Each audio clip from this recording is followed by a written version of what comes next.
I wish I could.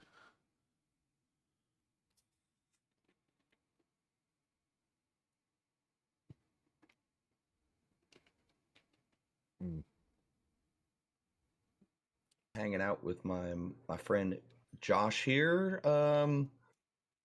We threw up a rando Yeah, we're just day. doing You know, I miscellaneous said today. rando chatto, joined for last questions, whatever, because we end up going rando anyway. So, but you know Oh, what? Fuck yeah, it. and that's kind of what I was Jump thinking on in, too. have fun. We've been winding up going random a lot lately, so we've been thinking about like just kind of talking about whatever anybody like kind of wants to talk about today. Um, So I know that right before we'll we be went here for a on, couple hours. right before Go we, ahead. I know, right before we went on, Sam was saying that she was interested in us taking popular movies and TV shows and stuff like that, and classifying people as what class they would be in D&D. Okay, She'd be interested in that because you know that's fun. we were talking about they cloned Tyrone, right? Hmm. We were talking about that. And we were talking about, you know, how we classified the three people. We had a fighter, a rogue, and a bard in the group. And so Straight up. she was like, it's kind of fun to do that with people. She's like, I kind of would be interested in what people would think. Yeah. Okay. Um, Well, then she needs to get in chat and start throwing movies. Sam, you got something you want us to try to do? Say, fucking Jim would be so much better at this than me. He really would be. Um, You can't use any kung fu movies because everyone will be a monk. Sorry. she was no, the thing that she said to me was One Piece characters. I was like, you'll never guess what? They're all pirates. Right. Yeah, that's the downside is I would be better at it, but I'm not because a lot of the references that you make, I have no clue of who they are. Oh man. You Well, gotta I mean, remember, I'm stuck in the no, 80s and 90s, I mean, man. I get that. I got 80s and 90s shit too. Amen, brother. Um, but yeah, you can make I think arguments for a lot of different stuff. Go ahead. I think it's fun to do like popular like comic book characters because some of them are ridiculous. Like I would love to be able to do like Spider-Man in D&D, but there's not really a way to do him. Like I can't I can't thwip, you know. Yeah. Wolverine would be one that'd be very hard to like actually make because you can't, you know, you could technically make a Wolverine if you really wanted to because you could get people that have like really good healing shit and stuff like that. Really, so like, you could regenerate. You could do stuff like But that, but like you could never do like snick claws. this is where I Snick always web. ask the question, when there are superhero role-playing game systems out there, why try to convert 5e into all of that instead Okay, of the only one I like, have an argument for is Wolverine, okay, which is Wolverine lived in like feudal times and stuff like that, so so like, that, it could be yeah, at fun that to like time it play was him. bone, it wasn't Yeah, adamantine, and that's fair. right? Yeah, that's fair. But And you that could play him. exist. I mean, if you look at you could look through the monster manual and find several creatures that are near that capability, or at least that appearance, to steal the stat block off of. But the healing factor and the immortality is your issue, you Yes, know. and that's really So where it boils down. effectively, at that point, why are we playing? Yeah. Just to give you shit to Um, beat up for until we get bored of the campaign? so I would like to play a specific character, but I can't figure out how to do them because of the fact that they are a skeleton, and this is actually my issue with it. Because like you could do a skeleton, but like and just take a skeleton stats, but like they're like immune to cold, immune to hot, and it's like they have too many bonuses to them for you to just play a skeleton. Like even with like the minus to like health and like armor and stuff like that, like they have too many bonuses in addition to like We're be useful. according to what? Look at them. Look at skeletons, man. They got good resistances. They got like straight up immunities to a lot of shit. Immunity to poison. Yeah, man. But I mean, like if So are dwarves.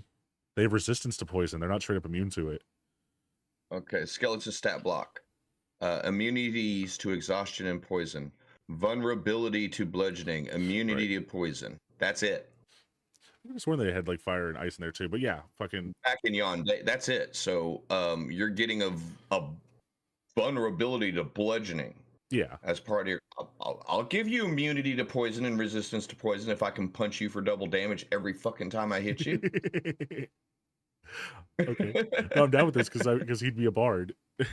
You know, armor class 13 based on armor scraps, hit points of 2d8, which is standard for Yeah, that it's not bad. for of 1/4 CR. The stat block for a basic skeleton would be just fine for a starting point within a homebrew if it was just as it's listed. Okay. Condition immunity. You're immune to exhaustion. How many times has anyone ever been Uh, exhausted in 5e for it to yeah. matter? Yeah, that's true. Poisoned. There's a couple other classes that have immunity, or not races that have resistance to. I That's it. I would Immunity to poison. I would say there is a bonus to having the skeleton just for long rest, because you are the eternal guard at that point in time. You do not have to sleep, and that means That's you can long rest in a shorter amount of time as well. Because typically it's about 10 hours because we have to trade out watch at some point in time. Well, So the assumption is that you're allowed to level and use other things at that that's point, which would true. change the mechanism to you That's have to true. do some. You're not just a standing there barely animated scrap of a skeleton. You're something more if you're Yeah, retaining enough of the soul, humanity, whatever essence to be able to be to the person. grow. You're going to have the drawbacks of having to intake that energy That's somehow. that's fair. That's fair. You know, Yeah. Okay. That's fair. I would be okay with giving them Warforged status. You're Oh, not where they're asleep, but you have to shut down and reconnect with the shadow. The plane of shadow, the shadow fell, the necrotic essence, whatever part of your world draws from, whatever the undead draw from in your particular setting. That would be a connection point to make sure that you can continue being what you were. You follow me? yeah. Or maybe that's what you got to meditate and try to grab a fragment of your soul from whatever afterlife it's at to keep your humanity and not decay into a regular skeleton. You could do a lot of story manipulation to explain needing to stand there for 8 hours. Okay. No, that's fine. No, I'm into that. Okay, so let me ask you this, Jim. Could I get away with a 1d4 healing from drinking milk as a skeleton? I was about to say yes, because I could hit you with spoiled milk, but you'd know because you're immune to poison. Yeah. Yeah, man. I want you to drink some nasty ass been sitting in your bag for 6 week milk. Milk, And yeah. skeleton like, "Hey, fuck." But how do we heal you with magic? Can we heal you with And magic? that's a weird thing. Yeah, that's very true. I don't know. See, I that's think, what I'm saying. well, Like, it comes with a lot of like weird things to be a skeleton person, and that's why I'm like I want to find a class that I can substitute into being a skeleton person. but Because I don't know that a class works that way. not a class. I'm sorry, a race. My bad. A race. Sorry. Yes, because it's going to be Well, a like I bard. said, I mean, I could see, number one, it only work in certain settings. Yeah. Let's be honest. Oh, absolutely. You couldn't just be I don't walking give a around and say, flying "Oh, fuck how 100%." liberal of a DM you are. Oh yeah. Anybody, a skeleton walking in a bar, someone's gonna smash it. Oh, 100%. No, I Oh, fully it's my agree. necromancer pet. They're not welcome in here. Fucking dispel it. Oh, I can't really dispel it. He's a Then smash it. permanent one. So Yeah. yeah, that's you would have, if you played really free and loose with the larger cities, Forgotten Realms, like Fae. If you wanted to go far east, over on the other side of the inner sea, where you have literally Vasa Damara fighting each other in this is the Bloodstone Mines, Bloodstone Pass saga, part of 1E, 2E, D&D. Long story short, there is an incursion of Orcus, big man, fucking demon prince of the undead, into the Forgotten Realms with his undead armies. So you have the residual effects of that up there. You have the Red Wizards of Fae, who are all liches. So why wouldn't there be a subset that may have, empowered skeletons? That's fair. You're not good and worthy enough to be a lich, but you got some potential. Let me keep you around in a form that I can hit with the shatter spell at will and end your existence. No, that's fair. So there's certainly, honestly, it's not hard to tie it into a head. They would be completely doable in Planescape. You're an escaped dustman. This is what the dustmen aspire to become, is eternal through undeath. Interesting. You know? Okay. Yeah, there is no limit for, well, there's limits, but there's plenty of opportunity to build using existing fucking, it's not like I'm even making shit up. I'm using existing lore that Yeah. that's part of each of these settings. Technically, we go back to Greyhawk. The precedence was set there with Animus. And Animus was a hey, thank you for the follow. I'm so sorry. We're doing all right. Appreciate you, Eleander. We're just talking, chit chatting, making up monster, talking about how to turn a skeleton into a character. Yeah. Having some fun. But Josh throws rando ideas. I try to tie it in with the lore. to where it's like, shit, this becomes something legitimate. Anyway, Um, first edition, Ivid the Undying, the Great Kingdom of Aerdi, the remnants of the old Suluise Empire, the people that are running that thing are all undead anyway in first edition. Canonical from Gary Gygax.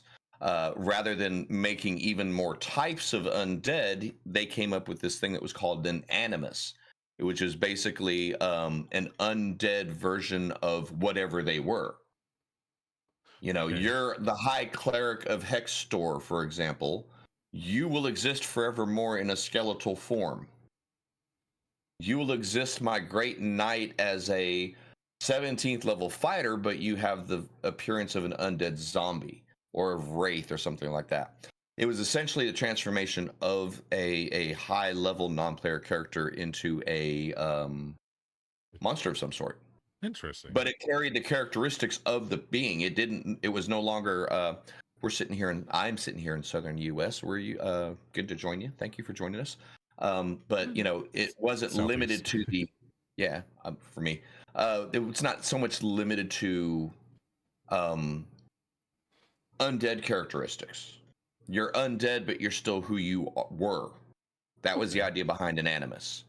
Okay. Um, I need them to add so these in then, so I can play this. I need this to be a player race. 'Cause a yes, player race of animus, yeah, Animus. But yeah, it's I mean, just an undead fellow. but yeah, like I said, there. I mean, it's no effort at all to connect any sort of undead being into Planescape. And hell, I've I don't want to say it's not even a lie. I've kicked around the idea of running an evil slash undead Liber Mortis style campaign multiple times. If you're not familiar with what I'm saying, Ooh. there's a third edition book called Liber Mortis at 3.5. It actually presents a rule set within 3.5 to use all of the potential undeads as fucking character races. That's Team cool. Mummy, Mummies, Wraith, Whites, Ghoul. How do you be a ghoul in a character? And then there was a bunch of, you know how third edition worked with all the subclasses, all Yeah, the prestige classes, so they were all tied in with undead type of a thing. that's cool. So I'd never even heard of canonically that. That's really speaking, cool. yeah, I'll send you the PDF. If I hadn't sent, see if I sent it You to you might have sent before. it to If me I haven't, before. I'll send it to you again. Yeah. It's called, and out there in the crowd, it's called Liber Mortis. It's a third edition Dungeons and Dragons publication. It's a source book for all things. The Slaymate that I always talk about, Yeah. that's where it came from. It's from Okay. that book. So Ooh. if you need more undead to add to your plethora of nasty monsters, pick that sucker up. You can pick up the PDF for $8. You could probably go find the real one for 20, 30, $80, depending on if you're a collector. It's a good book, great resource to have. But long-winded way of saying that Wizards did it in third edition. There was a listing of how to use all of these different undead races as your starting race and play forward from there. Shit, and I'm thinking about like some of these things like do really negative shit to people when they hit them and stuff like that. Like, so that's really interesting. Like, how do you play with that into It was like built that's into really the rule interesting. set. Huh. Well, again, Is it that like a was the chance to hit it or something or that the idea behind the campaign was you should have been undead fighting undead type things or undead. okay. So most of the environment because if you think about it, you're not the theme behind the idea and the theme behind the campaign wasn't that you guys just all kicked open the lids of your coffin and dug yourself out of the grave, grab your shit, and start adventuring. I mean, it could be. Then okay, Zombie quest. regardless. So that's fine. Let's start a level 1 disempowered, no paralyzable ghoul, a skeleton.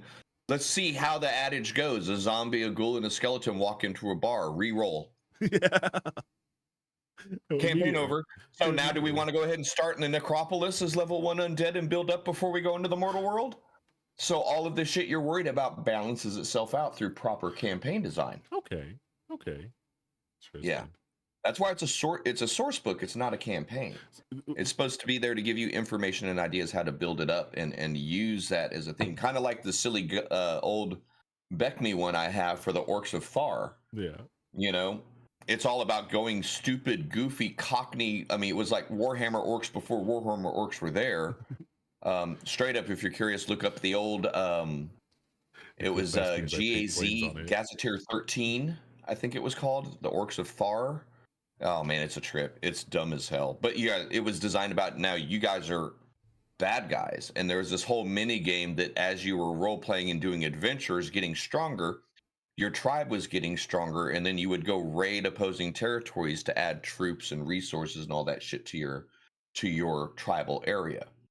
And eventually, the whole idea was at the high level, you would fight each other to see Oh, who became the dominant Hodo. You that's weren't forced to, but that was kind of how it was the campaign was structured. okay. Okay, Evil begets evil, man. no, it's fair.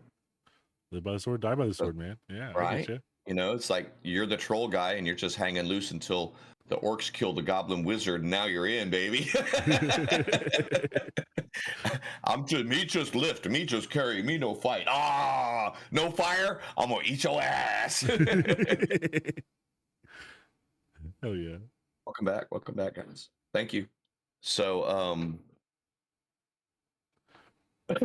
yeah, some races are absolutely some non-player character monster are totally doable. This is where you do the slow reminder, and you had an original D&D, you had humans, half elves, half orcs, elves, halflings, gnomes, and dwarfs. That was your OG 7. Every single thing that we're running around with tails and spikes and ears right now was something that these 7 used to kill. Yeah. So it's not unheard of for us to have skeletons now. Hell, Van Richten's gave us little fucking Twilight Goth boohoo vampy boys to play with now. I want to be a vampire, but not a real one. Oh, I want to be a vampires. werewolf, but not a real one. Yeah, nah. Twilight, aka D&D time. And it's a thing though. Look, I'm gonna just be straight up with this. If I was gonna make a Dampier, I would make Blade. Why would you not make Blade? Like, the option's there. Why would you not be the baddest of asses of fucking Dampiers if you're gonna be a Dampier? That's fair. That's fair. I want to be Wesley Snipes. I want to bust into a place and knock a motherfucker out. I I have rolled all a of their one. powers and none of their weaknesses. There you go. That's what I'm saying. I want to do it. And the flip side of that is how many people go Twilight, or not Twilight, what's it called? Underworld chick. Oh my goodness. Yeah. Which That's she's fair. full blown vamp. Yeah. That's fair. Point being, but those exist because there's a demand for it. So it's not too long until we have blob men now. Yeah. Yeah. But to be fair, those are for space. I promise you, some developer's kid was up his ass to make Bubble Boy a playable character. From SpongeBob, straight up, man. Hey, SpongeBob, it's getting dangerous around here. I'll see you later. I want to play him, Daddy. And that's how we got fucking plasmids, dude. That's wild. But yeah, I would say, to be fair, they came from the space setting, so they're supposed to be alien. They're not. Yeah. Yeah. Same with the gifts. These are big ass gigantic hippo dudes walking around with hand cannons. Okay, but I want to play it in the Forgotten Realms. Dude weighs 800 pounds. That don't matter when you're in space with no gravities. Right there.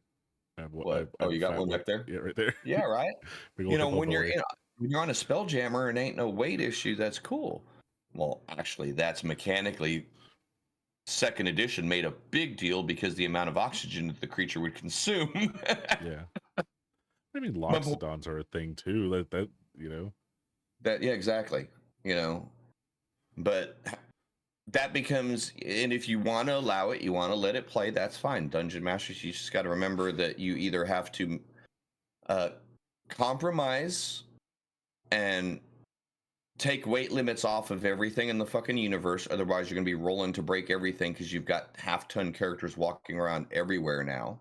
Also remember that unless you're going to resize the world to fit all of these overgrown bastards, most of them should have issues maneuvering in civilization. Yeah. If you want them to feel unique. If they don't like that kind of restriction, then you make every door oversized. Half the people are Loxodons, the other half are Hippo. You make the humans the minority in your world, and all of a sudden, no one wants to be these freaky monsters anymore because they're not special. I want to be a human. It's fun to watch him have to climb up on a Loxodon-sized chair all the time. I'm sick of being an elephant guy when everyone else is an elephant guy. Yeah. So if that's the eternal balance, is finding the point where you can satisfy the unique feeling of the character without burdening the pace of play. Yeah. I want you to know that I had never considered the fact that like Loxodons would be ginormous and that they would have to sit in tiny chairs, and that is the funniest image to me. He's just this is fucking like giant elephant man in Oh, like just- a yeah, kindergarten they're chair. Like yeah, exactly, man. You know, that's a but hilarious then, image to but me. on the absolute flip side of that, just to be a hypocrite against myself, allowing for all of that kind of allowing for the plethora of species and races that are now playable should be possibly prompting you as a dungeon master to build craft a better story, build a better world. What happens if you allow someone to play a centaur?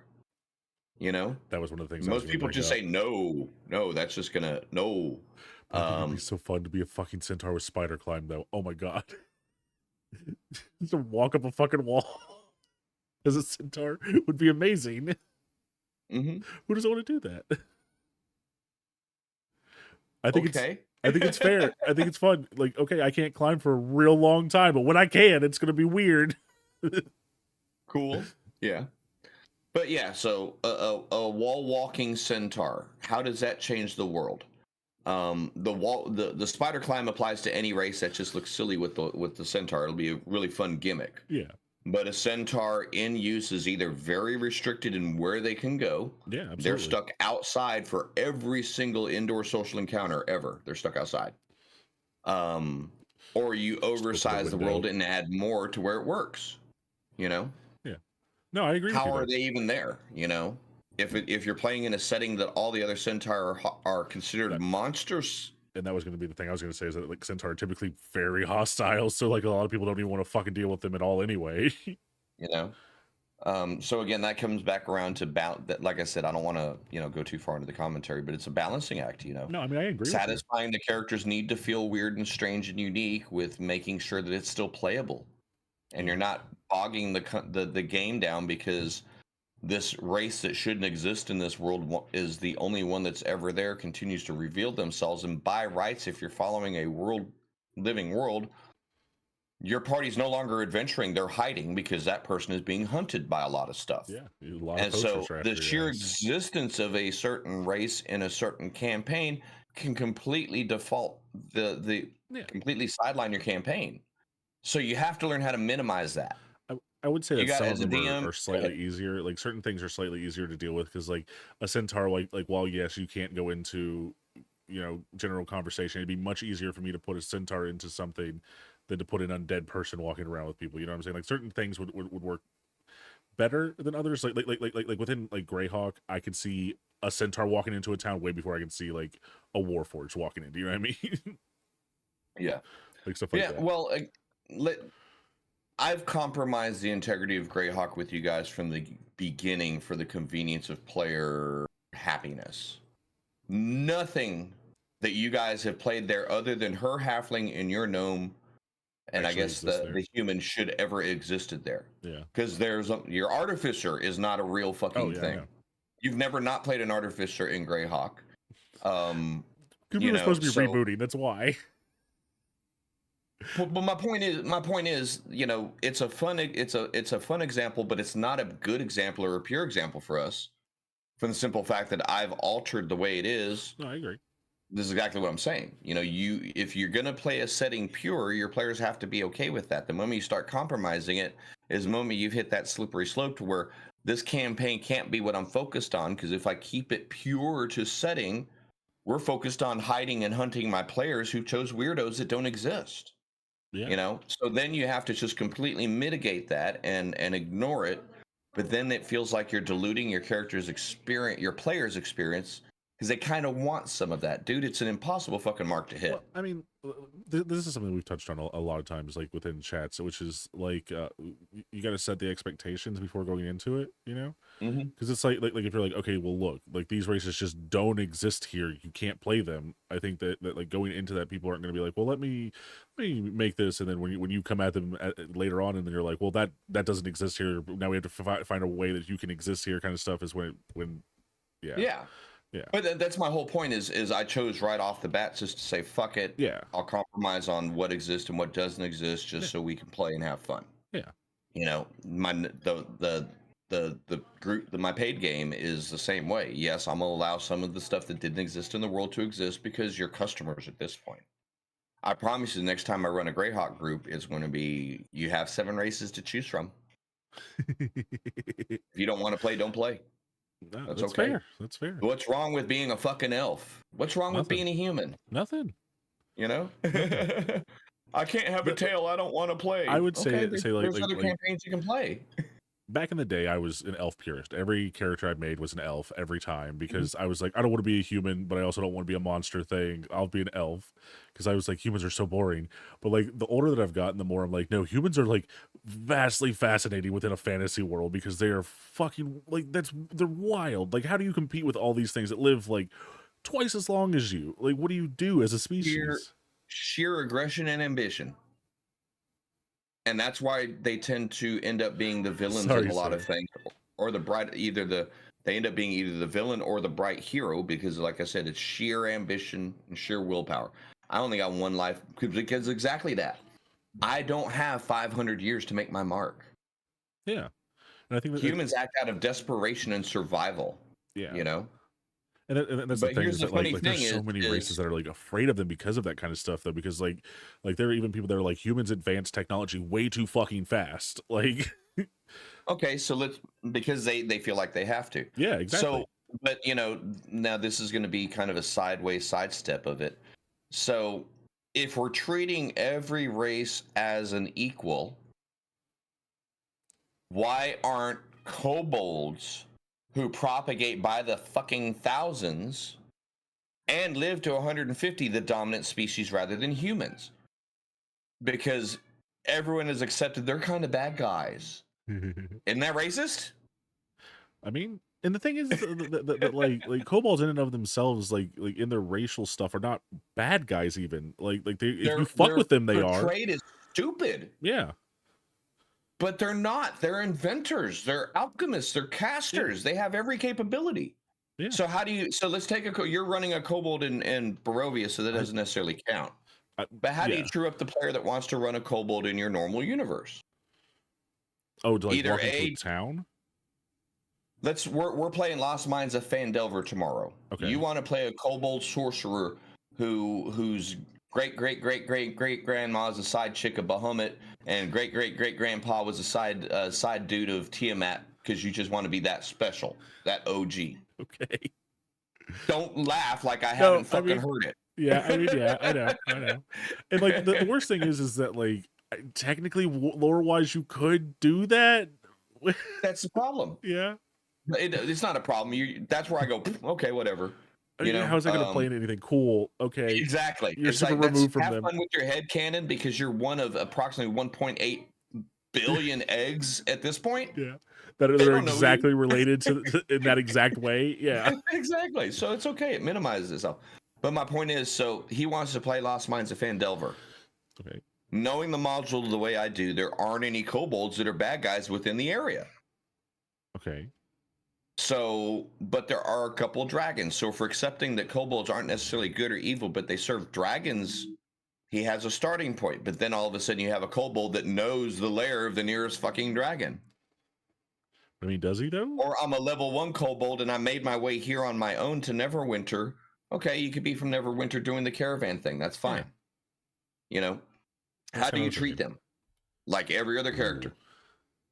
I mean, yeah, and that's the thing. But like, I don't know. See, and that's hard because they are typically seen as dumb little monstrous guys. Like even within like the races of D&D, they're like, yeah, they're who cares about kobolds? But like, yeah, I agree. But like that's their whole thing is that they're clever little dudes. They can, yeah, I don't know. I don't know. Oh, I treat him just like I treat the human, just like I treat the elf. Because if I treat you any different, that's frowned upon. It makes things difficult. But then I get the player.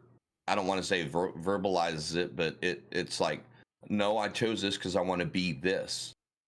But if I make you experience life as that, you're not going to be happy. Yeah. See.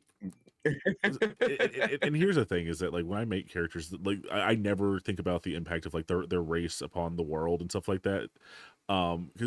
Typically I'm thinking more of like story wise for them, like how do I work this into what they are and like how they got there and stuff like that.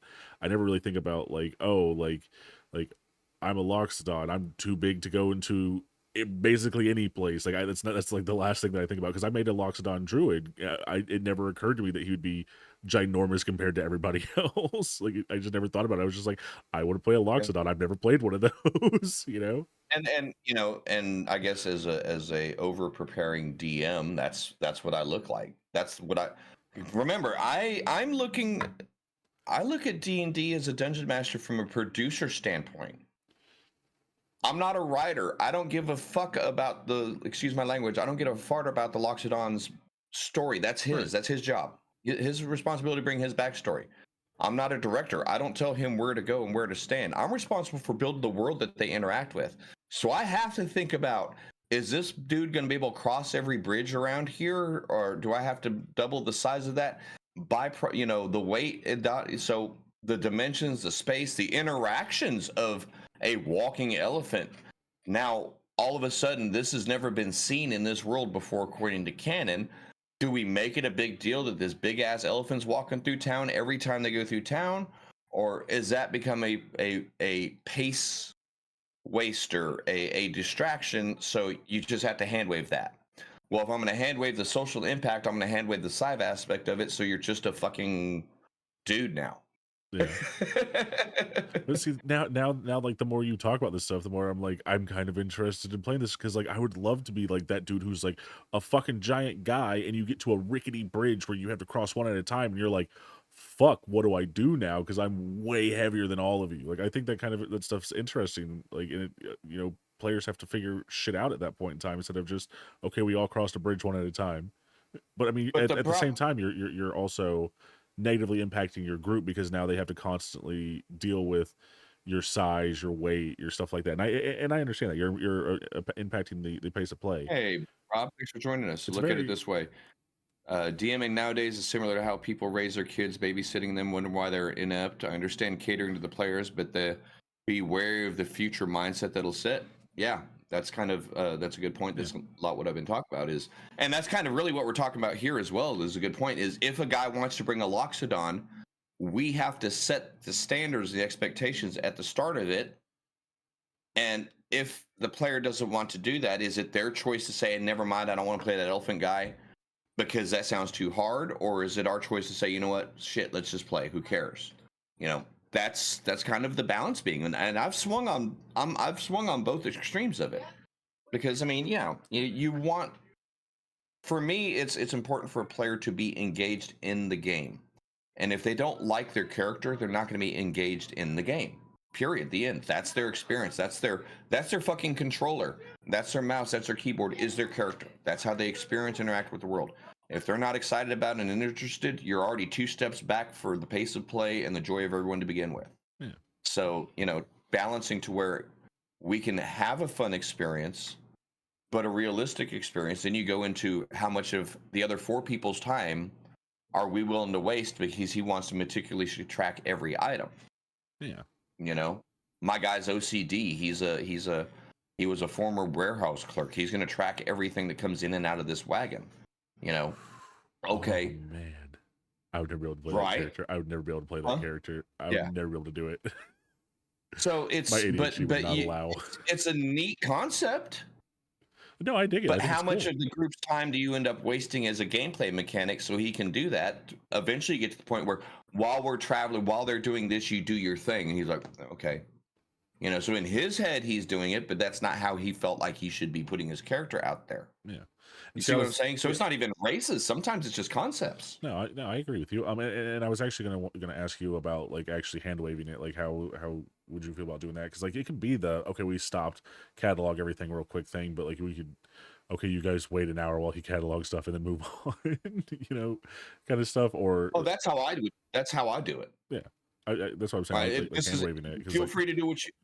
Yeah, I'm not going to sit there and play and RP the thing out for 20 minutes with one character while everyone else is like, Yeah. This is bullshit. Yeah, I'm gonna charge the group time. Yeah. But what happens when you lose a quarter of your travel time to this guy's eccentricity? Come on, DM, why you got to? It's never at the guy. It's always my fault for charging you the time. Thank you, sir. Sorry, Rob is kicking in, you but no, I appreciate it. But no, so that's I mean, I don't know. See, as a player, I don't really have an issue with you charging us time. It really depends on the situation though, because like at some point in time, we're gonna have to tell him, no, fuck that shit. We got an hour to do this. We don't have time for you to take an hour to count shit. You know, yeah. like so, like Well, but that falls yeah. back to the whole. Why'd you do that? Well, no one stopped me. I love hearing from players. Well, no one told me no. No one told me not to. No one told me. You didn't try to stop me. You didn't physically tackle me before I went to touch the altar that killed half the group. That's your fault, not mine. Yeah. And I think You know? that like along the same lines of like DMs kind of giving into players doing the things that they want to do, players have also started doing the same thing where it's like, Right there. I'm not going to interfere with you playing your character how you want to play your character. I mean, even if it fucks us in the end. Yeah. And that's what yeah. And that's why I've been talking to you about like lately, where I'm like, that's my next character. I'm gonna say fuck it, and like I'm just gonna go fucking boss hog on people. Like, look, we're doing it, like because I'm tired of fucking the arguments constantly. I really am. Well, and even and this is genuine in group interaction, pace of play, type of type of stuff that we're talking about. Yeah. So when it gets to the point where everyone's just either sitting it out or giving in or knowing this is a bad idea, but they're moving forward and we're going to stop it, um, doesn't that take everyone else out of the group, out of being engaged in the game? How do you mean? Like to be a decision maker for the group? Well, not to be a decision maker for the group, to do the no, stop, don't, whatever, please don't touch that idol. You How, know, like I was describing a second ago, you have a character that yeah. justifies making the worst decision possible by saying, no one Nobody ever stop me. stopped me. I think we What should. point do you guys stop each other? I haven't seen that point with any fucking groups in Yeah. 3 years. Yeah. Yeah. I know. And And that's that's what why I'm I feel saying. bad when because I feel bad. And it's like, in my experience, which is limited to our groups, everyone's morality and behavior decays to the lowest common denominator. In every game that we've played, in whether I'm DMing it or someone else, is that a theme for players at large? Is that a theme for players at whole? Um, that's That's where kind of what you're that's yeah, saying, that's really though, where is I'm no coming one from. wants Yeah. to step. Yeah, exactly. Go ahead. Yeah, that's exactly where I'm coming from. Is that like it's like Got your big shirt on. we don't nobody wants to interfere with other people's play, but I mean honestly, maybe we should. Maybe we. I mean, like it could help a lot because there's certain situations that we would never have to get into ever if somebody would be like, no, smack it out of their hand, you know? And then adding to the and here's the challenge as a DM, whether you consider yourself a writer DM, a director DM, a storyteller DM. Yeah. You can't predict every possible thing that happens. But there are certain things that you're like 90% of sane people will do this. Okay? I don't waste time planning for that anymore because that's the logical thing to do. I waste time planning for the 10% of stupidity that's going to happen because it's going to happen. Yeah. You know, for whatever reason, you know that they shouldn't go in here. The story doesn't even have them going in here. Everything says don't go near there, but they go over there. It's completely sidetracks the fucking campaign. I mean, that's not the campaign, but it definitely is a major diversion of time and resources because one person gets a wild hair up their ass and the rest of the group knows it's a bad idea but won't say no. Yeah. You know, and that can get really frustrating because you're trying to build an experience for a shared experience for people, but you end up catering to the whims of the crazy person in the group that the rest of the group, by all rights, either should have hung, killed, abandoned, or stopped by this point. Yeah. And see, When's it y'all's job? Well, no, that's my question. When is it y'all's job? no, and I'm in agreement with you, and I really think that we should start stepping up and doing this kind of stuff because like even thinking about it here Mhm. is like as a group, like I don't get along with my friends Yeah, all the time. right. I tell my Yeah. friends all the time that they're doing stupid shit. It's like in a Mhm. D&D group, we should be able to do the same kind of thing. Like these people are supposed to be our friends that we're traveling with. Like we should feel free to go, no, you're being a fucking idiot. You know? I agree. So no, I completely am in agreement with you. But yeah, but I mean, have a good night. That's something that me and most DMs are, whether you realize or not, are kind of hand tied on. Yeah. We can't tell you how to interact with each other. All we can try to do is reinforce it with the world. These are the consequences. This is what's changing. This is what's been impacted by your decision. You thought it was funny to make fun of this lady's name, and everyone jumped in on it. And guess what? You lost access to the Archdruid. Sorry, you know Yeah. that's how I play through it. But that's never been a dissuasion to you guys. You're allowed in one town out of two towns out of six along the Erie River now. It's never stopped the Greyhawk group from just continuing to do what they do. At what point is it your job? No, You know. it's been our job the whole time. No, I agree. So yeah, so eventually, but so that's what I'm saying is so ultimately we've all become this chaotic neutral sort of entity that just wanders around lucking their way in and out of stuff. Yeah. Is that's what the group is now. So there's no, but other than the that's where it ends up becoming me putting you into a railroad mode to simply move you forward, though. Yeah. You Yeah. know, See, and I don't think any of us want that either, though. we're there. We've been there for a Oh, while, look, I and know, that's why it sucked. I know. Trust me. Look, I know. Look, we won't even get into that whole thing here. But Mhm. yes, no, I am ready for us to be away from where we are currently. In that, yeah, 100%. I am. I have been Dude, ready for a while. I was so close to having Bigby drop off the fucking piece you needed at your camp after your long rest and say, "Get the fuck out of here. You're fired." And maybe you guys want to go earn your way back in by finishing your mission or not. But yeah, I was that close to saying, "Oh, I'm so sick of this. This has been 4 real life months, man." Yeah. No, I agree. I agree. I fully agree with you. Mm. Yeah, I But could. yeah, so I guess that's something that I express as a concern as a DM a little bit more nowadays. Um, whether it was arrogance or whether it's blind hope, I think we've convinced ourselves in some cases as a dungeon master that we have a lot more control over the situation we do. We have control over the world. We don't have control over the behavior of the players. They're the best police for themselves, and if they're not policing themselves, you got to be willing to be heavy-handed with the world. Yeah. Yeah, I mean, and that's fair. That's completely fair. And I think It's that, society because no one wants to step toes anyone. It's society, Jim, because no one wants to step on anyone's toes in reality. That's fair, Because but at the same time, we're going to take about 5 step back and remember that we're playing a game, yeah, absolutely. so everyone should be having fun. But the problem is the problem. I don't want to say is the problem can arise when no one's willing to step off of their point of what's fun. Yeah. This is what's fun for me, and I don't care what's fun for you. And it's doubled down by a society. I don't want to say society, a gaming system where a lot of games promote your fun coming at the expense of your opponent.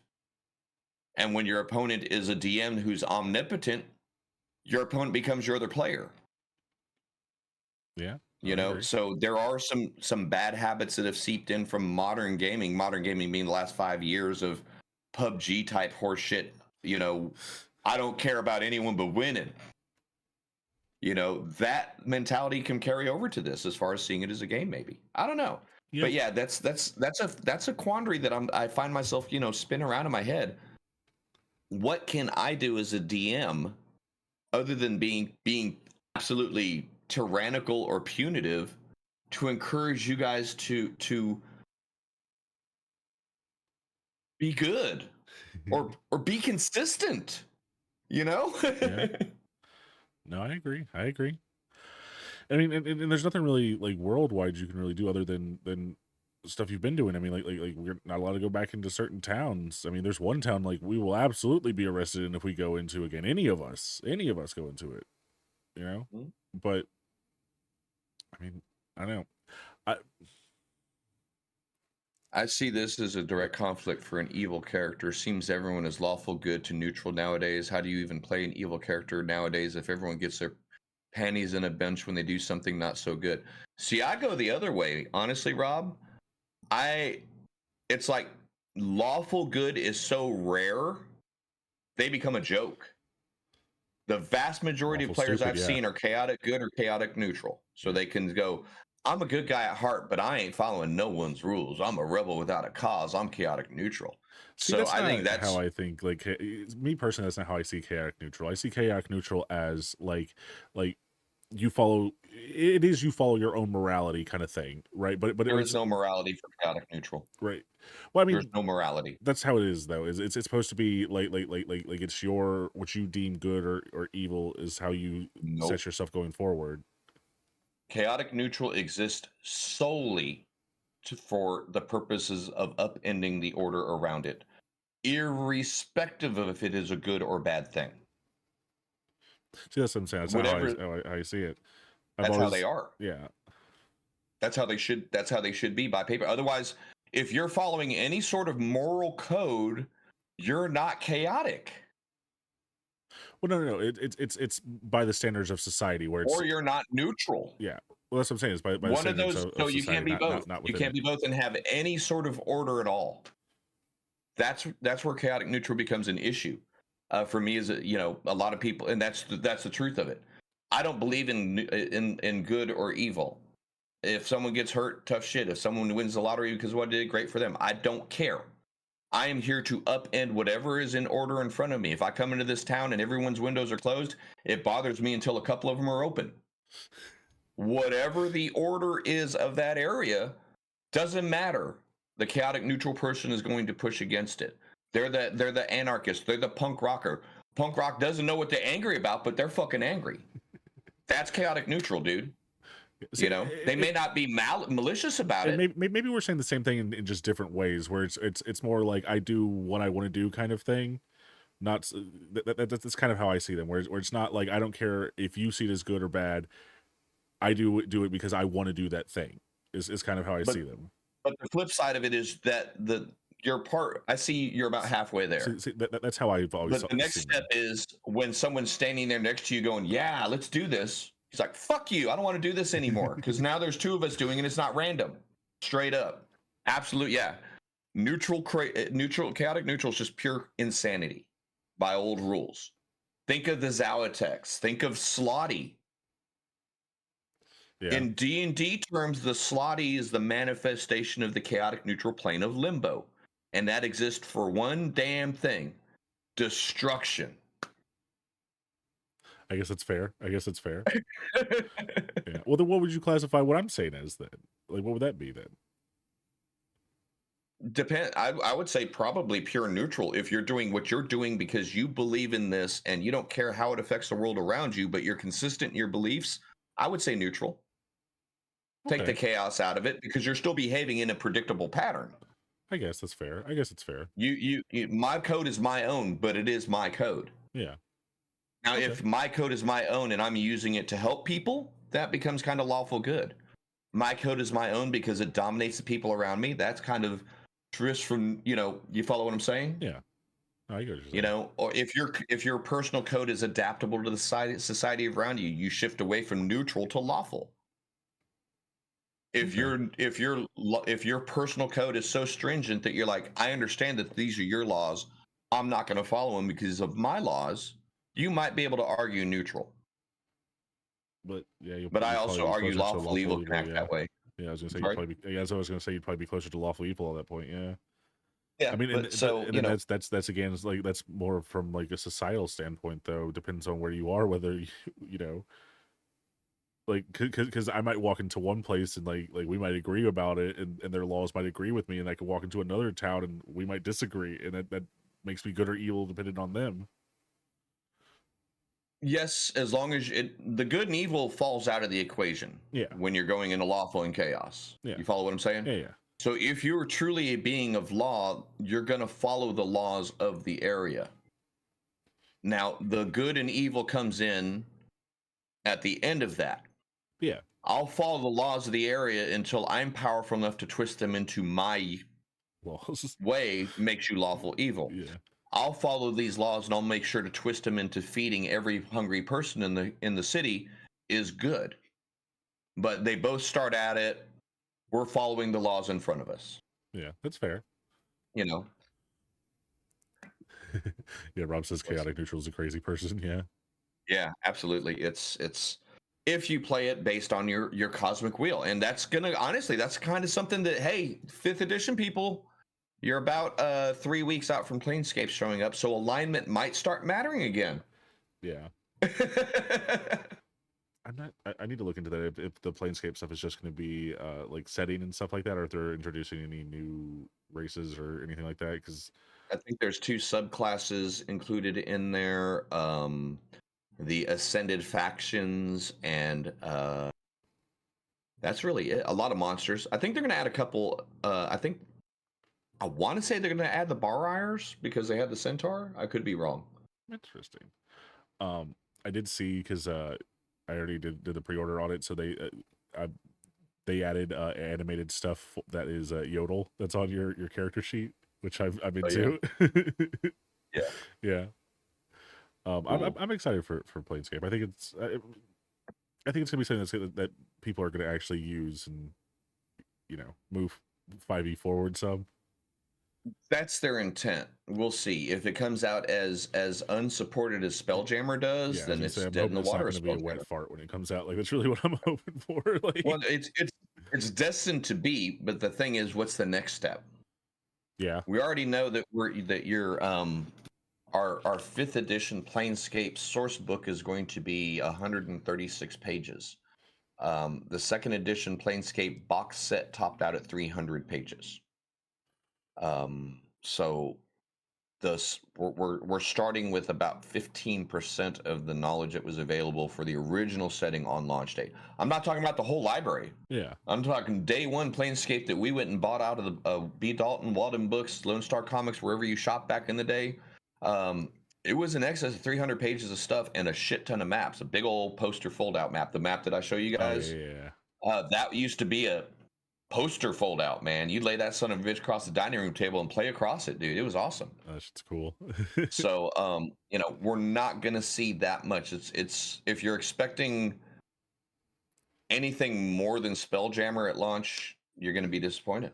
There's just too much content that was made at that time.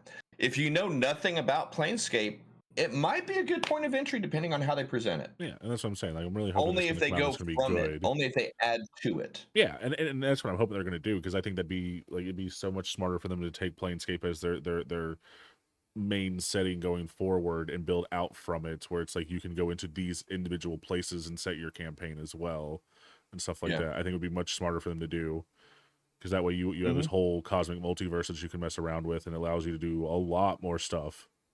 Well, and we need to get and I don't know, Lord willing to get away from everything trying to be taught through an adventure and start providing just source books again.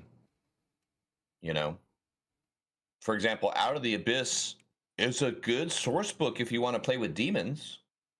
It really is. If you want to bring demonic forces into your campaign in the Forgotten Realms, Out of the Abyss is one of the best sources. But you dig in through hundreds of pages of horseshit to get what you need to use.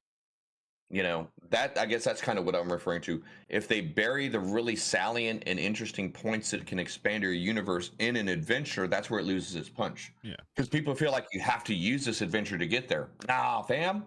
Hell no. Pull that shit out and throw it in your world straight up, man. Yeah. But I mean, I that's completely believe this is just going to be a setting. I don't think it's going to be a module of any kind. it's coming with the module. Oh, is it? Damn. Okay. Yes. I really thought it was just going to be a You're setting. we're, Okay. we're getting 3 books. We're getting one book that's going to be Sigil in the Outlands, a source book for everybody. Okay. We're getting one book that's a monstrous compendium that's supposed to add about 50-ish monsters to Planescape monsters to 5e, which Okay. I'm looking forward to having some stat blocks instead of making my own. And the third book is an adventure that will take your party from level 1 to level 10 through a journey of the Outlands and then return at level 17. Well, what?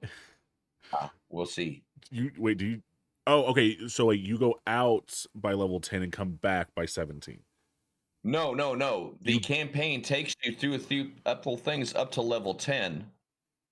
And I'm hoping that it gives you, okay, let me back. That's exactly what it says. Go look at the description for the adventure book. I think it might be 1 to 12 and then 17, or 1 to 10 and then 17.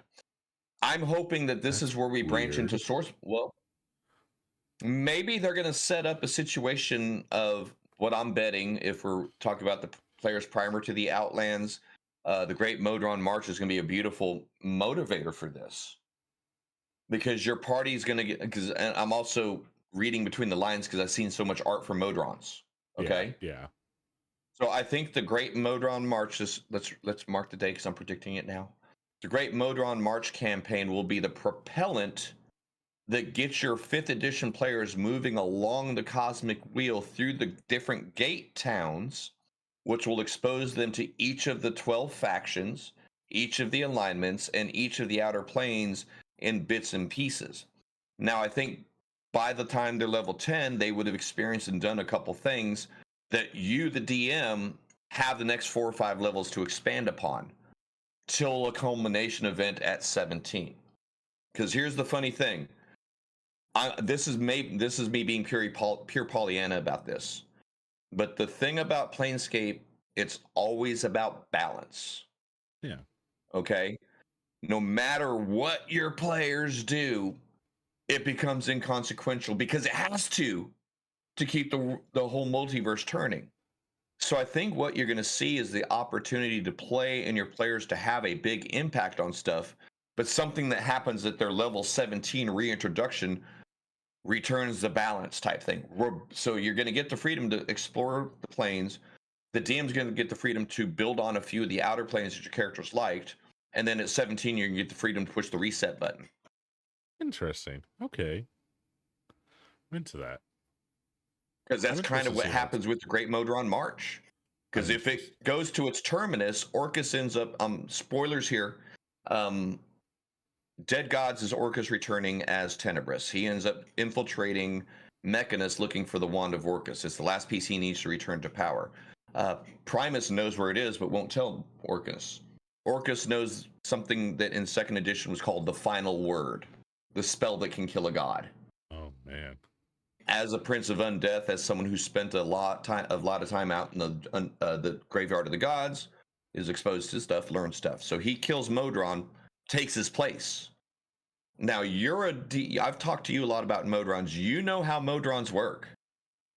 Would anyone other than the one below him know that he? No, Yeah. Oh shit, huh? that's interesting. No, see, that's pretty cool. Yeah. So Orcus takes Primus's place and launches the Great Modron March early to use the Modron March to find his fucking wand. That's brilliant, though. That's brilliant. That's such a good idea. That's like that's honestly brilliant. This is where I go. All the love to Monty Cook, brother. You did some great campaign design, and I don't know. I mean, on some of my personal streams, I've really talked about. I wasn't aware of it when I was young, and I really haven't really become cognizant of it till now. I've shown off my folder for Planescape before. I've got a ton of PDFs. Every fucking component of it builds to this grand finale story. The entire setting from its formation to when it stopped being published was a sequential major campaign arc. No matter what your players are doing, this stuff is all happening along the way. It's an amazing setting if you look at it. If you look at the 2nd edition body of work and really start making the connections, and there's like modules always refer to something else. So consistent in its production. Love it, love it, love it. But yeah, the main That's thing is very all cool. about the Modron March. So I think the level 17 thing will be having to go kick Orcus off of Primus's throne to set the world back right. Interesting. Okay, I'm calling it here, man. that could be fun. That could be fun. It's already a campaign.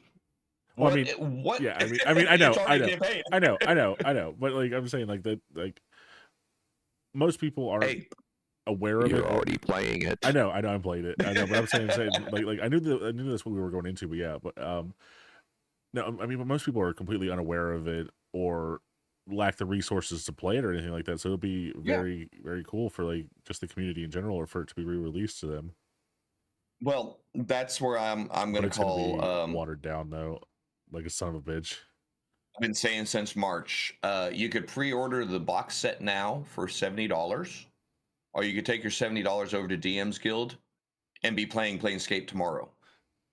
and have That's fair. 5 fucking times the content that you're gonna get from the Wizards of the Coast box set. Yeah. Now, I'm buying the box set with the alternate art. I've already pre-ordered. I'm getting it because I love the art on it.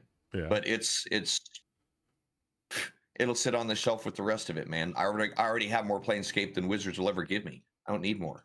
Yeah. And you can too for a much lower price than what they're giving you. You just got to be able to do a little bit of translation. But here's the fun thing: you don't really have to do anything but stat blocks. The concepts are so big and so wild and so out there. They prevade additions. You Yeah. know, all you gotta do is switch out monster stat blocks, and you're playing Planescape 5e. It's probably the most easy, probably the setting that's going to transition the easiest from old to new. Yeah. I know so far, like you've only talked to me about this one and the something spark. I want to say guilty spark, but I know that's not right. That's a Halo thing. Devastator. Yes, the Devis spark. Yeah, those are Yeah, the only two things that you really talked to me about it. And like so far, those two things alone have been like some of the coolest campaign ideas like ever that I've heard of. And like we don't get anything like that currently. Like nothing yeah. like that currently. And I think it'll You be know, super cool if Harbinger. they actually like start building that stuff up again. You know, Harbinger House. Um, First and foremost, remember we're in Planescape, we're in Sigil, we're in the Oh, I City of wasn't Doors. either. It's all extra dimensional space. Harbinger House is a insane asylum Interesting. trapped in its own interdimensional space, run by the Bleakers, giving everyone a home as they are. But basically, it's a serial killer, Jack the Ripper, set in the streets of Sigil that you have to chase them through the Harbinger house to find out who it is and how to deal with them. I'm also into that. That's a 15-second description of it because I don't want to spoil it in case we end up dipping into it. Yeah. But yeah, I mean the stuff you're dealing with in Planescape is like the Into the Abyss is an adventure. You're tasked with stealing a demon ship. There's this gigantic, almost a spelljammer type demon ship that the devils want a copy of, or at least get access to, so they figure out how to destroy it. The Praetorians, as you will, Oh Batizu. yeah. Um, but then you get to deal with this whole entire intercenine combat between all of the demon factions that are, you know, put 100 demons aboard a ship and tell them whoever, I'm Oh in man. charge. Fuck you, I'm in charge. That's cool So though. that's what you're trapped in the middle of there. Yeah, dude, there's a lot of really cool adventures. I'll be interested in seeing if they bring back Tales in the Infinite Staircase, just an anthology thing. 15 quick little, I think, I'm sorry, it was 12 quick little jaunts to the outer planes on a little MacGuffin or a knowledge search or an assassination mission or whatever. It's, and I think if you guys do the homework for it, it's really the perfect place for one shots, man. Fucking Rick and Morty. Come on, portal's right there. In and out, one session. Let's go. No, that's pretty cool you though. know, and never forget that there's nothing that's going to stop you from going back to Baldur's Gate from Sigil, other than finding the right door and having the key. Yeah. The whole multiverse is now accessible. We're just getting a focus on the Grand Central Station. Easiest way to say it. Yeah. This is Center Point Grand Central Station. This is where everything connects. This is how it works. Y'all have fun. I'm kind of into that. Yeah. Yeah, I'm like I said, I'm excited for Plays 8 to come out. Yeah, I'm ready for it. It'll be, yeah. I'm just I'm, hoping I'm it's not gonna looking be bad. forward. I mean, I'm sorry. I'm just hoping it's not gonna be like just flat out bad. That's what I'm waiting for. It's going to be because you know more about it than most. I mean, There's there's still no gonna be way cool on stuff. odds earth I'm going to be satisfied with it because I know too much about too much. Yeah, Um, I'm still gonna look through it and be like, okay, well, it's not as bad as I thought. Hopefully, as is what long I'm as hoping they're, for. yeah, and I got to try to, I need to try to adjust my perspective when I get it. Um, I tend to look at volume of content. I tend to look at page count, word count, map count, because no matter what, the more information you give me is the more tools I have to play with. Yeah, I may not like what you wrote, but I'm inspired by it. I like 90% of this. I just need to change this 10%. So for me, as soon as you start cutting content and word count and page count, you already suck. because you're taking away information, which is taking away options. You know, Yeah. so right out the gate, I cannot do that in this situation. Look at the new Planescape. I need to look at it from the spirit of the setting. Yeah. Is it supporting the Lady of Pain being this unassailable force that no one should even look at when she floats through the streets? Or are they the party going to be able to have tea with her in Tasha's fucking tea garden on the Feywild? Yeah. That's where I'm concerned. I'm really, that's the thing that I'm most worried about with it is the Lady of Pain, and them. I think she's already been stat blocked before, but like I'm worried about them stat blocking her out and making her like a combat thing where you have to fight her and that you can win, which you should not be able to. You know, that's what I'm really worried about. Like, Well, you should and never even and have a combat with her. She should be like, "No, you're a problem. Bye," and that should be it. You know? yeah, and for me, you're exactly right, and that's what I talk about. I guess when I'm referring to the spirit of the game type of a thing. What's up, Kitty, in the background? Um, the premise in OG Planescape was we're not going to give you the stat block for a power because your characters should truly never assail a power. Yeah.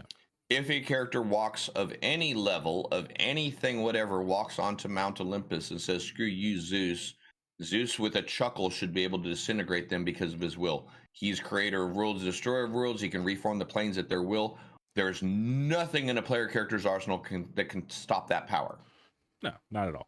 Now Fifth edition Hercules. players don't like hearing that. I'm sorry. That's now Hercules. You can fight Hercules. Mhm. Yeah. You could fight an aspect of Zeus away from Olympus, Yeah. Yeah. but on their home plane, and he's not dead. Yeah. You No, he'll beat his just come back. aspect up.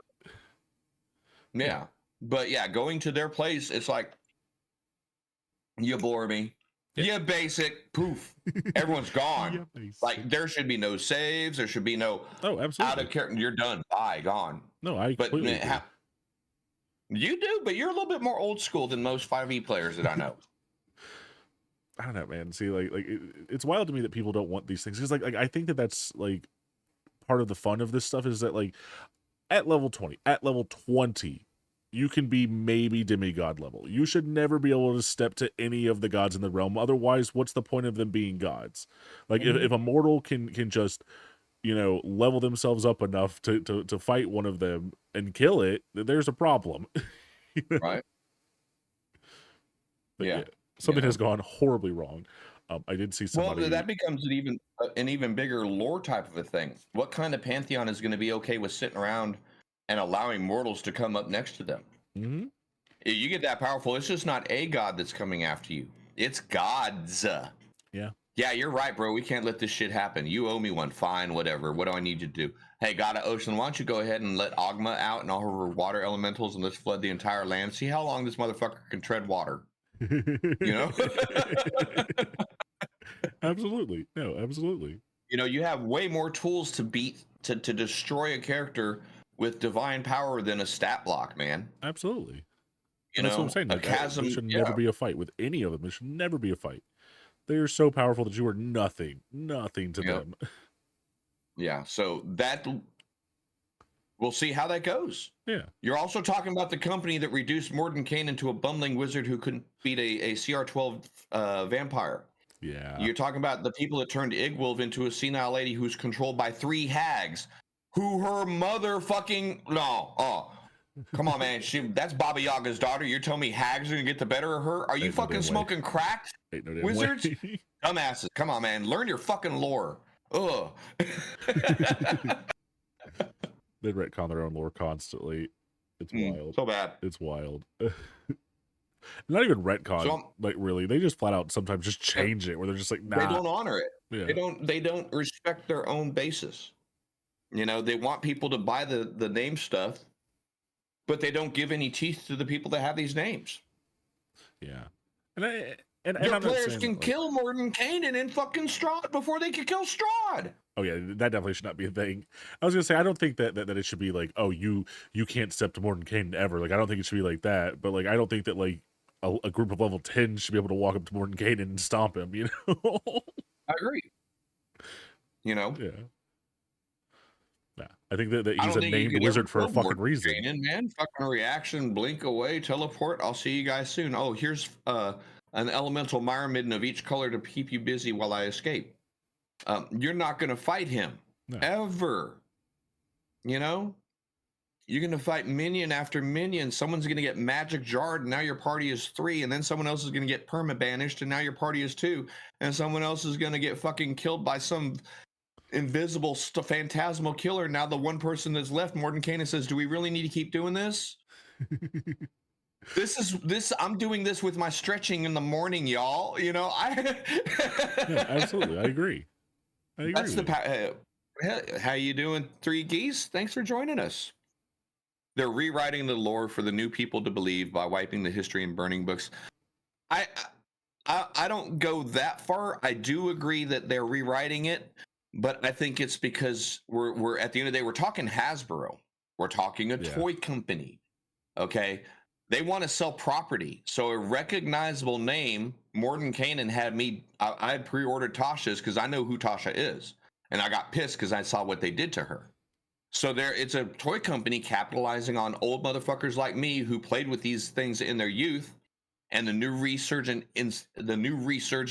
interest in D&D to make people feel like they're learning classic shit, but they're not giving them classic stuff. Yeah. You know, look at Bigby. How much did we learn about Bigby in Bigby's Book of Giants? I've not even actually read most of that book. I looked at some of the magic items. I looked at the classes. That's basically what I looked at. Yeah, I read through it, and it was okay, but it doesn't have any references to who he is or how powerful he used to be. I'm wondering if they did some of the same stuff that they did with like Tasha's and Mordenkainen's, where it's like their writings are like in the margins of the book and stuff like that. That's probably exactly what they did. Yeah. Okay. And it was okay. It was okay.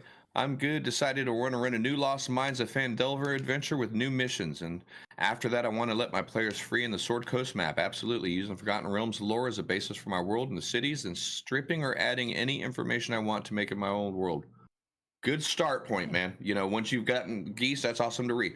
Once you know the rules, you're ready to go. You kind of build out from there, and you have a whole storehouse of stuff to turn into your own world. And you'll learn from this experience what you need to prepare when you're on round 2 and ready to build your own world. This is the kind of stuff that was really useful in this campaign. This is the 7 volumes of shit that I read that I didn't even use.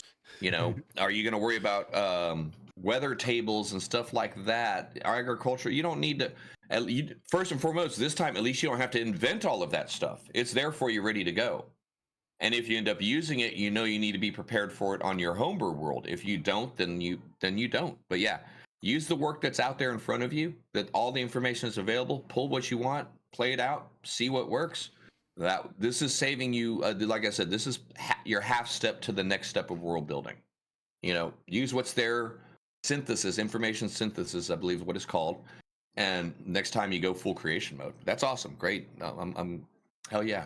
Absolutely. Keep me posted. Ask questions. You know where I'm at. You know where to find me. It's great to have you back, and I love chatting this kind of stuff. Man, we both have discords. We're both in each other's discords. We will talk to people regardless. I need to throw that up if you haven't. I hadn't done that lately. Oh, I finally stopped being lazy and linked mine in my actual page. Yeah, mine's on all my links are on my actual page, but sometimes people don't go to the links on there. That's fine. So what I'm currently having a little bit of trouble with is questions. Yay. Okay, let's hear cool. it. That way we don't just old man ranting for another half hour, right? Awesome. So what I'm currently having a little bit of trouble with is figuring out the distance my players travel in that Sword Coast map. I found an online interactive map of the Sword Coast that has a tool that lets you measure distance. Would you guys recommend me use that to calculate their distance as my players travel, then a ruler and the map index? Whatever tool is easiest for you that you feel most comfortable with. I always recommend the site aiddd.org. I don't think, I bet you I can pull that up because I'm admin. Let me try to link that in. Yeah, you probably could. But you just can't put it as a full website. That's the thing. Because I can put a link, an article though, right? Possibly. I don't know. I know that I even tried to put in your Twitch on mine, but because I copy pasted it, it was like, no. Yeah. So I just dropped that site in there. If it's actually, number one, it's ADD.org. It's a French language based D&D site. It's a .org, which makes it perfect legal. The French people have different copyright laws, so they're able to. You've got interactive maps for Forgotten Realms, Greyhawk, Kara Tours on there. A lot of the older settings there. But yeah, okay, awesome, good deal. So it just use what's most comfortable for you. Just be consistent with it. Yeah. Always remember when your parties are moving, for simplicity's sake, their movement speed in feet is considered their movement speed in miles per day. Thinking they walk 10 hours, you're going 30 feet, you're going 3 miles per hour, 10 hours, you've covered 30 miles. So yeah, the numbers are pretty simple for basic 5e. Obviously, you can add difficulty of terrain if they're going over mountain passes or not on a road or whatever. So yeah. Yeah. The measurement, the distance, or yeah, absolutely. A hex map and a ruler can get a little tricky if you're not used to it.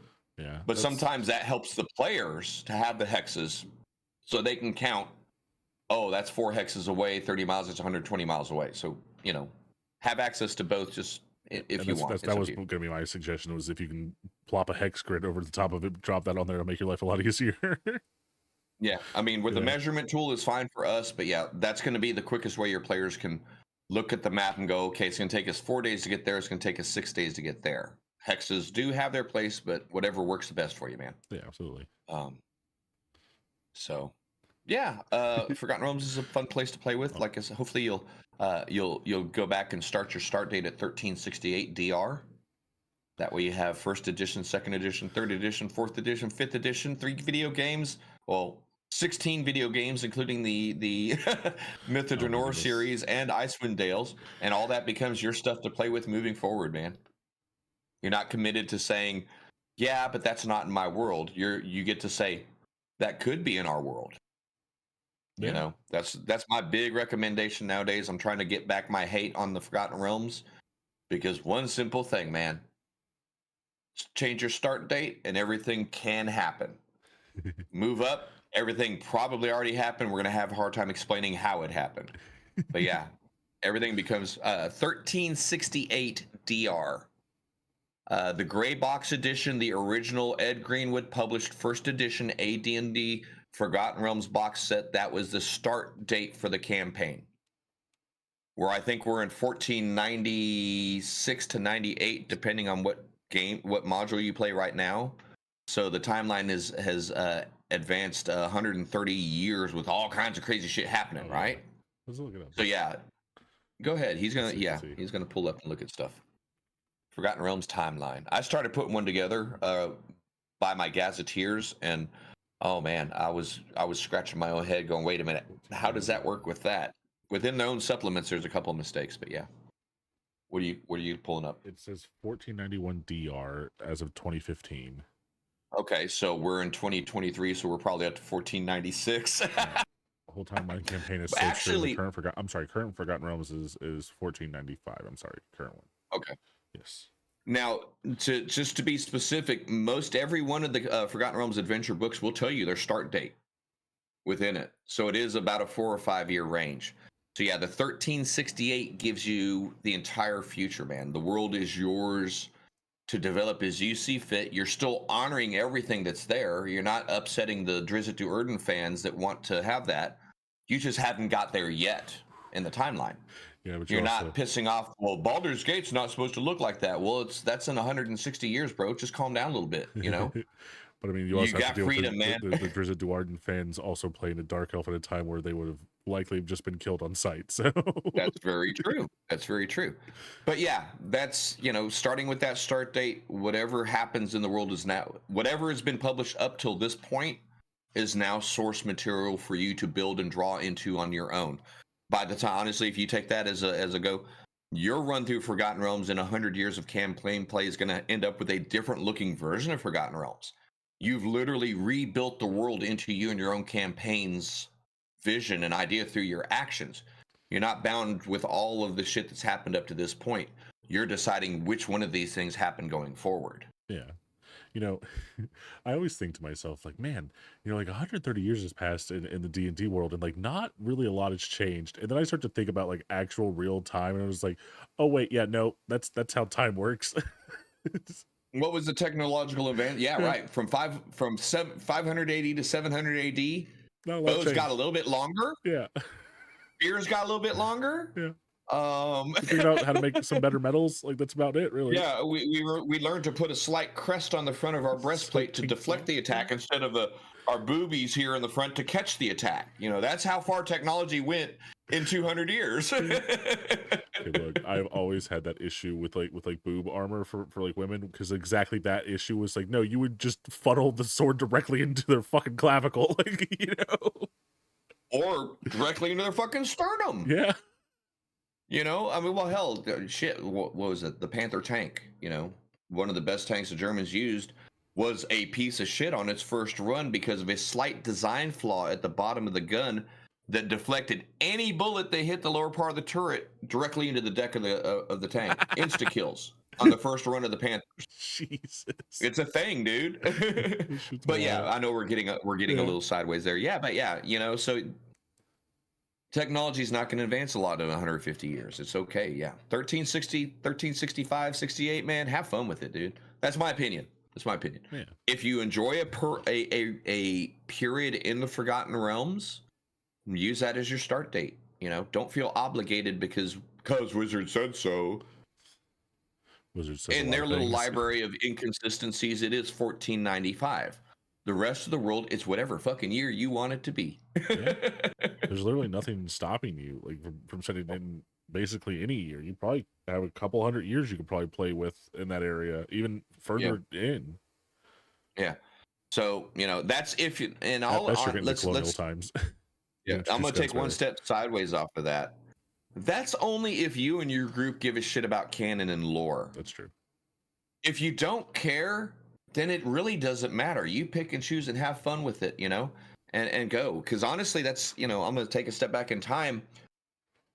When we were playing Dungeons and Dragons, when I was a kid, that happened a long time ago. I'll admit, but when we were playing, we did, we'd get the campaign box set, but we didn't get the big major this is level 1 to level 15 adventure that went with it.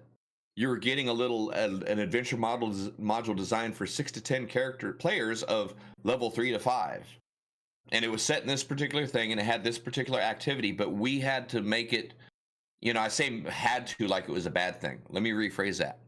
We had the flexibility to adapt all of these little parts into our own narrative and our own plot. Very few of them were so big that they became the driving factor of the Yeah. campaign. And number two, there was a lack of availability of product back in the old days. That's one thing that a lot of people, nowadays there's so much shit out there. On a really good year, I want to say 1993, they had 16 products that were put on shelves. That covered 3 settings. So, as a Dungeons and Dragons player, you had 16 whole things to buy from in that year.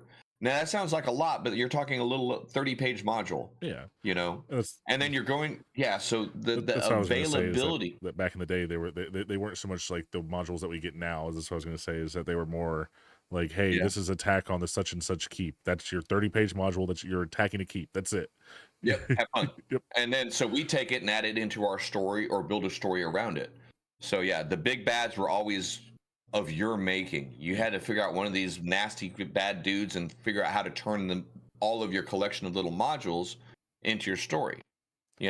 Had to is because a lack of material, but it was a fun thing. Yeah, well, So think about like even at your like top level stuff, yeah, like people doing like Tomb of Horrors and stuff like that.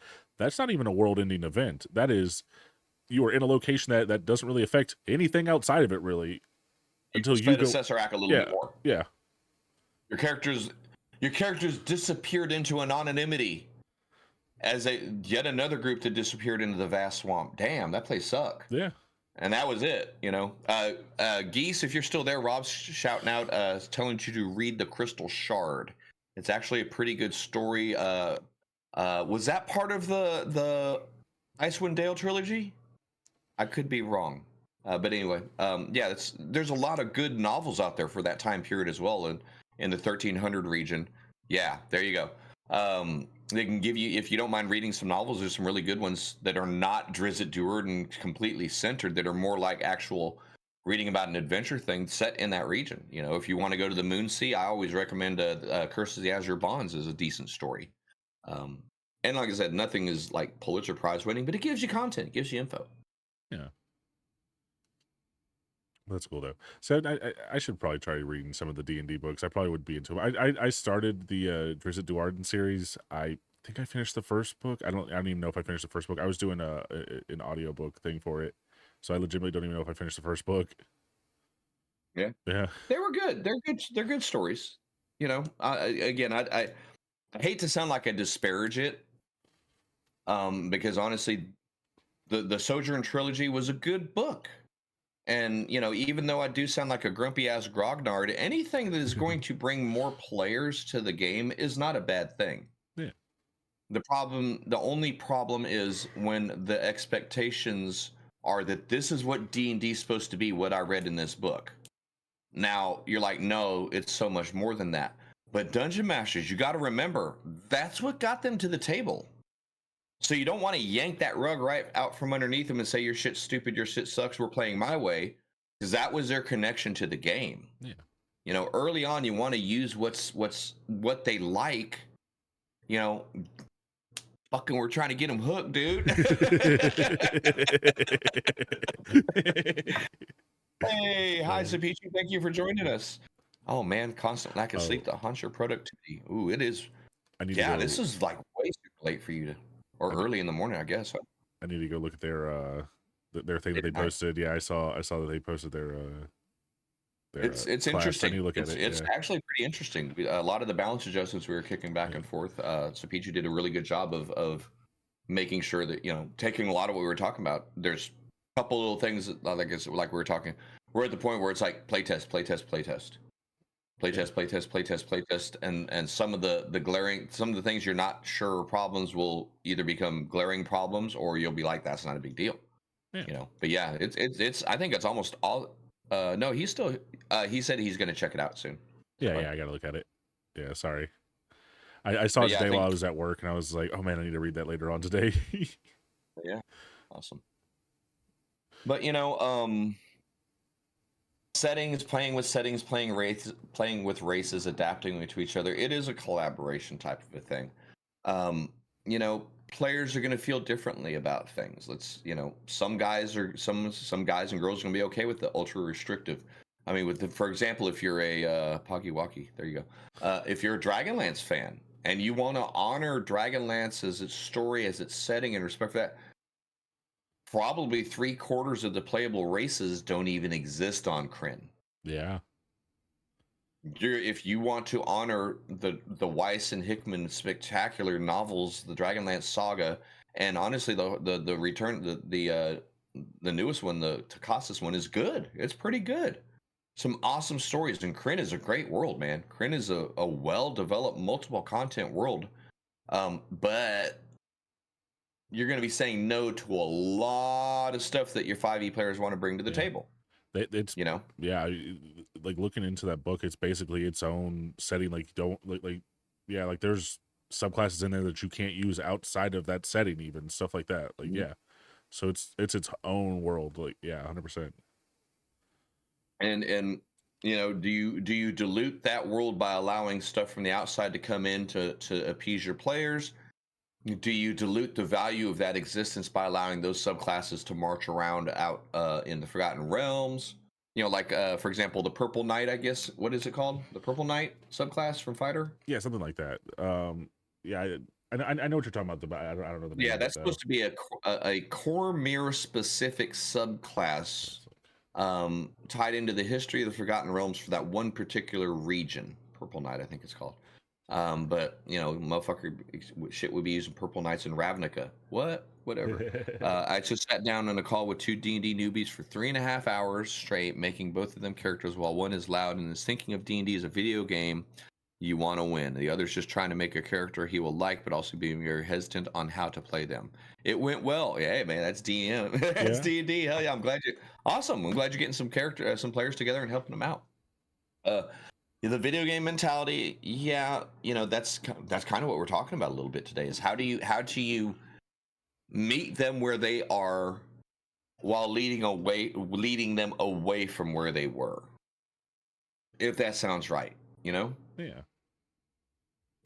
Yeah, this is cool. This is how Skyrim works. This is how D&D works. Some of this stuff is similar, and this first couple adventures to help you learn the rules, we'll go ahead and do this, but branch away from that. And I think one of the coolest things is when people finally stop looking at their skill buttons and go, "Can I do this and this and this?" Absolutely, you can do that in D&D, dude. Anything that you want to tell me that you want to try, even though some stuff you shouldn't, you most certainly can. And whether you attach a skill roll to it or let them dialogue their way through it, it's up to you and your table. But yeah, you want to take it out of these are the skills I have because I'm this, and Skyrim says I suck at the rest of this, so I'm just going to push the hit button until I win. Teach them how to engage the big thing, the brain, creativity. Maybe if how are you climbing up the building? Let them get into the role play direction of it. Well, what do I see? You see a peg that a lantern is hanging on, and about 2 feet above it is a slotted rafter. You're going to have to be extra careful as you walk across that because it's thick. It's thatching, but the thatching looks a little bit weathered. Engage them in the moment a little bit more, and they'll engage you back. So, that is one of the things that I'm actually glad that they're doing in 5.5, where they're giving you more out of combat skills that you can use. I think that's a step in the right direction because with I don't. barbarians, well, I mean, like for like barbarians, for instance, right? Like there's no reason for them to ever rage outside of combat, But Mhm. with this, it gives them stuff where it's like, oh no, you're better at things while you're raging. So like you might have a bonus to strength in order for you to do a thing, or it might help you with intimidation or something like that, just for raging. Like it's stuff like Like, that where it's like it's out of combat stuff that like it's beneficial to them, and it's within uh, that it's written within like that ability. So like people are going to start thinking about that stuff more. and I'm with you. Give me 1 second. So Peaches just making a quick joke. The barbarian tried to seduce a mimic and lost their stuff. Yeah, I'll bet. But oh god. On that line, I love the idea behind what you're saying, Josh. Yeah, Yeah, to prompt players to think more, but the more you tie it to a button, the more you're taking away creativity. yeah, For every one person that gets prompted to thinking more, there's 5 people to think, oh, okay, this is all I can do now. yeah. I This was is gonna what I say can that's do now. exactly what it's gonna This is be. what I can. Yeah, yeah, This is what I can do now. Because the more push this to roll this to solve this, the less tap into your brain and look at your equipment list and talk to your party to come up with a strategy that there is. You yeah, know. I think you're right, though. There will be players that are looking at that going, oh man, that really gives me an idea. Can I? But that's going to be the minority, dude. yeah. That's going to be a very small percentage of the players So I hate that. because it's not a well, it's a shift, man, and But it's something that we're actively involved in as content creators, as players, as DMs, is changing the perspective a little bit. And we can grump and go, this is sucks, this is bullshit. I'm gonna just go back to my old editions and fuck the rest of this, dude, which is where I'm on the fence of with 5.5. Or we go ahead. I was gonna say you might be unaware of this. I don't know if you are or not, but there are so many times where we are playing and like we'll get into a situation. My very first thing that I start doing while people are talking is I'm going to my inventory real quick. What the fuck do I have in my inventory? Can I solve this problem without ever having to like use an ability, a spell, or anything like that? And like I really think that those moments are like so great, and and that's why I'm hoping that like it can encourage people to like think outside of the box and like do things outside of the box, because like the moments where you overcome something where it's not even like I attack it, like those moments are like so much better to me, like in my opinion, where it's like, no, we figured a thing out, like we did this as our characters and we figured it out.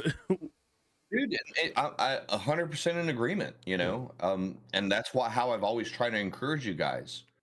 Obviously I just kind of rely. It's one of those, the majority of the group is into button pushing, so I don't try to set up a bunch of heavy duty NASA style puzzles anymore, or situation scenarios. but I never discourage you from doing it. I Yeah, love that you guys get creative with stuff. That's what it should be. But teaching people to do that is a challenge, man. You know, that's fair. um, it's different. It's different isn't always bad, but remember where people are coming from. For fifth edition right now, we're about to see an entire huge influx of new players coming in from Baldur's Gate 3. You know, we as far as the hobby, not we as far as our personal play group. Um, Like the speech you just gave it and chatted and they said, "Holy shit, what happened to me? I think I've walked into a parallel dimension where Geezer is on the right." Because we're flipped, yeah, yeah. yeah, right. No Yeah. kidding, man. Same art, courtesy of Josh's wonderful girl Sam, beautiful artist. But anyway, Thank you. Thank you.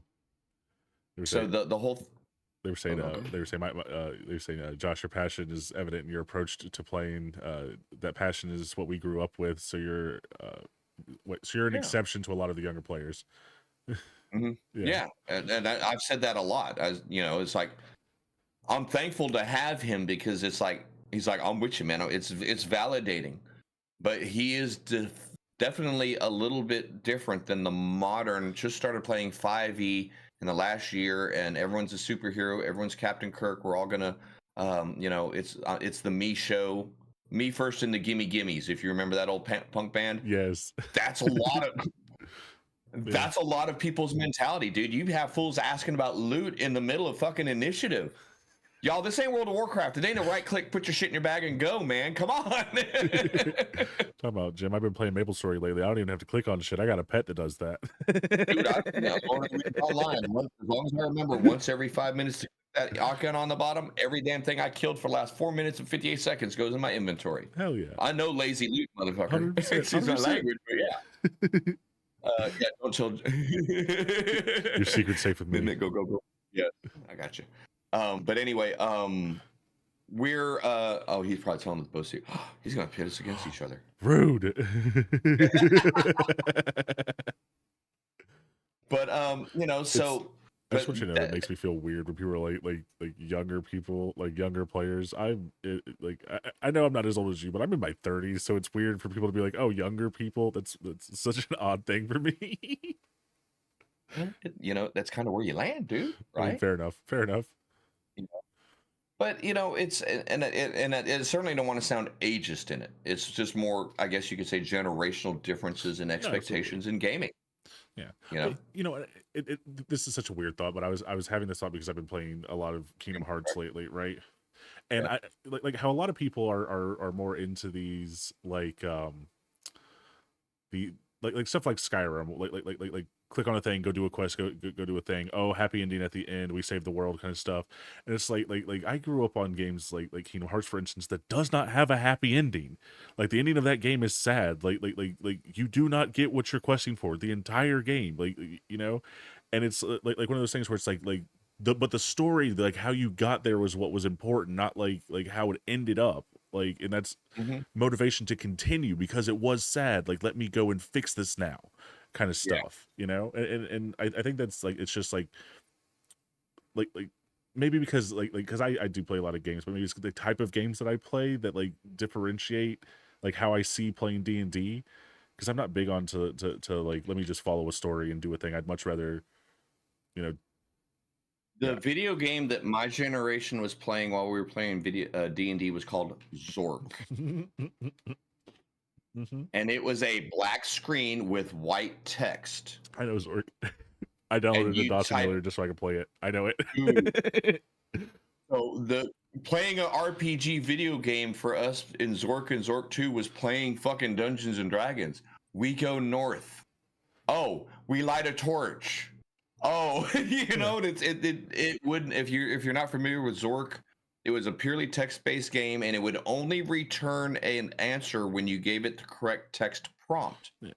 So it was a puzzle game Honestly, more it's than it's an like adventure pretty game. impressive, like for the time too, because like you can do stuff that has nothing to do with what's going on in the area, and it like expected you to do that, and it Yep. recognizes stuff that you typed in, and it's like, wow, I'm very impressed by like how well this is like put No together. graphic interface, Yeah, nothing but you and your little notepad that you were hopefully writing down that you did pick up the femur in that last room off of the yeah. crazy shit. So that People have was made maps for it, like outside of the game, where it's just like here are areas like if you go this direction, like if made their own maps, like it's wild. Yeah, well, because if you go in the wrong direction, I turned right, I moved forward, you hit a wall. I turned left, I moved forward, I turned right, you hit a wall. I moved left, so there was a mapping system in there, but it was all text based. So yeah, I'm not saying anything like my generation rocks, but we didn't have Skyrim, we had Zork. yeah. So talking our way through an encounter and describing how we're solving problems in Dungeons and Dragons was how we were raised. Skyrim players were raised with or Fallout players, Skyrim players were raised with a mini game to pick a lock. Yep. So it's just a die roll. Everything is just a die roll. Everything is a button push. And, good, bad, or ugly, it's just a shift in how you were brought up in gaming and how you brought into the game. Yeah, So bringing your expectations from outside to into D&D, you got to balance them. There's nothing wrong with saying that's like D&D, and like is like isn't exactly that. You follow? yeah. No, I get you. I do find it concerning that a lot of people nowadays don't understand similes. You know what I mean? Yeah. You're like, it's like this. It's not that. It is like that. Shit. I was saying it's Yeah, comparative value statement. It's not even a yeah. simile. Yeah. Well, that's You fair. know, That's fair. Yeah. ketchup is like mustard in that it goes upon It's a a hot dog, sauce. but I mean, fair enough. Fair enough. you know, yeah. So anyway, Talk to me about ketchup. Ketchup's gross. These are the hot takes, people. Ketchup's disgusting. shit, man, I love me some tomato. Two players asked me this question. I want to hear your answers too. Let's say someone tells you tomorrow D&D rules and a magic apply to real life. What class do you choose to become? What level do I start at? That's also a good question. Am I milestone based or XP based? Am I XP based or milestone based? And what level do I start at? Those are my two counter questions to that, because that can. We're starting at level 1. Okay. And if you say XP base, it's gonna suck because I'm that gonna means go you got punch to kill 1,000 everything pigs. around. You said divination wizard. Yeah, that would be Divination fun. would be, yeah. Be able to change the potential future twice to 4 times a day. Yeah. Um, I think. I go cleric. See, Even though I've got martial arts training, I believe in guns. I like combat sports. For long-term character survival, I'm going cleric. I can do the most good around me and keep myself alive. I don't have to. If I'm going to jack you up, it's been in self-defense. There's not a whole lot that a cleric can reach out and jack you up. I mean, I can throw up spirit guardians. I can throw up fucking spiritual weapon. There's three oh shit AOE buttons. You come near me, you're gonna die buttons. But you got to come near me. um, I take cleric. Create see, food and water. my Guidance on myself all the time. I'd be like the most fly bastard in the world. my Hey, what's initial up? thought was wizard, but I actually think that I would probably Rob say, says rogue thief. oh man, yeah, yeah. My initial thought was wizard, but I think I would actually say sorcerer. I just want to be able to shoot fireballs. Really, like that's really all I want from life. Lots of them. Right. Yeah. So we've got a div wizard, a sorcerer, a rogue, and a cleric in the foursome that's chatting about this. Interesting. Which is funny because I've never played a sorcerer ever. That's one of like the handful of I think I was talking to you the other day. I think there's 4 classes I've never played, and sorcerer is one of them. I've never played a barbarian. What else haven't I don't know what else I haven't played. But yeah, Barbarian. Ranger. I've never played a ranger either. Man, I don't Or a get monk. the Those are the buzz on a 4. barbarian. Yeah. I'd I rather mean, play a fighter if I'm gonna. I see some of the cool stuff that like people have done with barbarians, and I can understand it, where it's like, oh, I was the guy who actually was in the dragon's Barbarian. mouth and it dropped me 100 feet to the ground, and because I took half damage I actually survived and was able to stand up. So like I can get like there's some cool stuff you can do with barbarians, but like yeah, That's kind of one of those things I've always argued is are you striving so hard for that cool moment that the rest of your life sucked to get there? yeah, Yeah. Or was that cool moment worth the absolute shit storm that came after it because you didn't think it through because it was a cool moment? Yeah. You I know, I think don't want to build a character based on a cool moment. yeah, no, and I agree, but I'm just saying I think that there is some cool stuff that barbarians can get away with. That was just like a moment I was thinking about, Oh, like, I know. but yeah, but no, but yeah, I don't know. For some They're reason, popular classes. That's yeah, I'm I think fully they're raising my easy. hand and admitting that's something that I, as a DM and player, don't understand the love for the barbarian. They are good, they're badasses, but it's like the versatility of a warrior is a little bit better than the that's just me though. I'm sure if I was a super badass streamer, I'd have 1,000 hateful comments in my shit right now saying It's okay. blah You're blah allowed to blah. have So hot thankful, takes. It's fine. right? People Hot will get take. over it. I'm not I'm not super impressed with barbarians. Hot take. Javelin throwing character. So Pichu, yeah, I'll see if I can pull up the old sheet that I had for one class where I made a was she a battle master? I think No, she was yeah, I had a halfling that was completely legally built that was based about just throwing fucking weapons, and I was rolling random dice to see what I would pull out of the versatile quiver to throw at people. I think I was getting 5 throws per turn at one point, yeah. and being able to move after I hit the first person without giving up an opportunity attack because of mobility. Oh, it was horrible. It Oh was a yeah. nightmare, dude. Thrown weapon point blank, no disadvantage. it No, I love that shit though. I'm a big fan was of it. my build. See, I like that kind of stuff though. I love people that want to do like a weird build within the rules. I think that shit's fun. Like I'm totally into that. And I have I've played with you guys a couple one shots and then the Sword Coast campaign. You know, Yeah. Echo was an absolutely nerfed fucking character. I did him as underpowered as I could to make sure I did not have the button to push. And then I Oh man. made Chucho, which is absolutely legal. There's no 100% no homebrew, Oh no yeah. nothing. This is everything that's right. I'm a And so brother. What's up, you right say your there? next thing is a hobgoblin you were looking at building? Possibly a hobgoblin, or if I have to do it, I'm gonna build a bugbear and really make a brother's life Do it. miserable. If Do you it. want to see a DM meta, if you're gonna push me into this corner, I will keep doing it. If you could Bugbear, just let me play my polearm, silly character sentinel. fun, I wouldn't be destroying everything with Chucho right now. I just wanted to play a silly bird who had to communicate through song lyrics. That's all I wanted to do. Yeah. Inspiration. Oh baby, you got what I need. That's all I wanted to do, man. I Yeah. was just gonna literally. That was my whole spiel, and it's like, all right, fine. Welcome to town, Chucho, and goodbye to your encounter balance.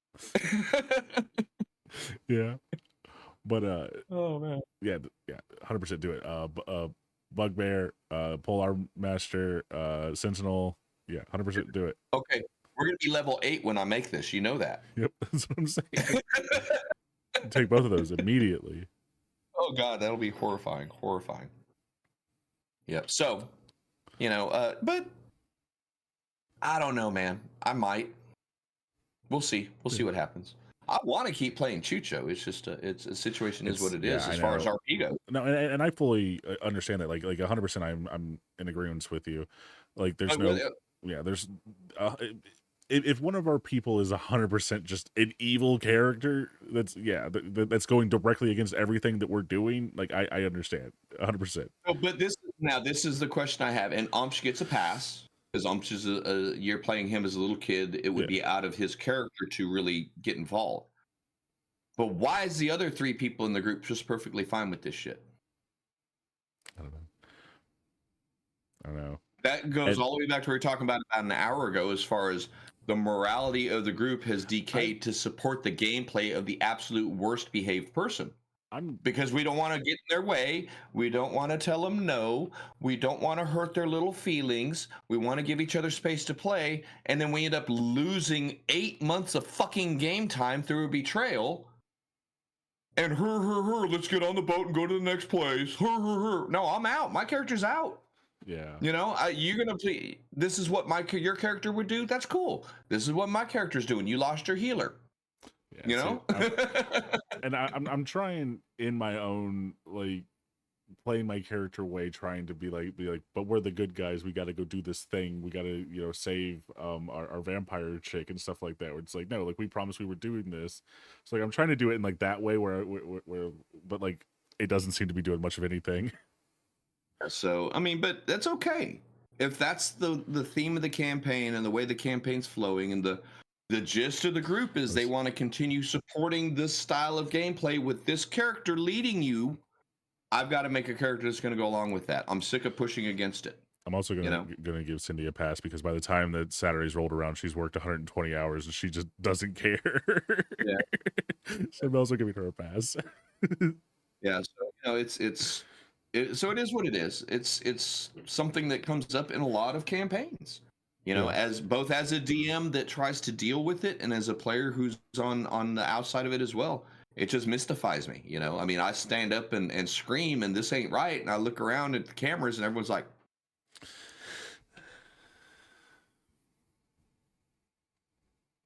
oh, well, yeah, we're still sailing south. And I'm like, you motherfuckers.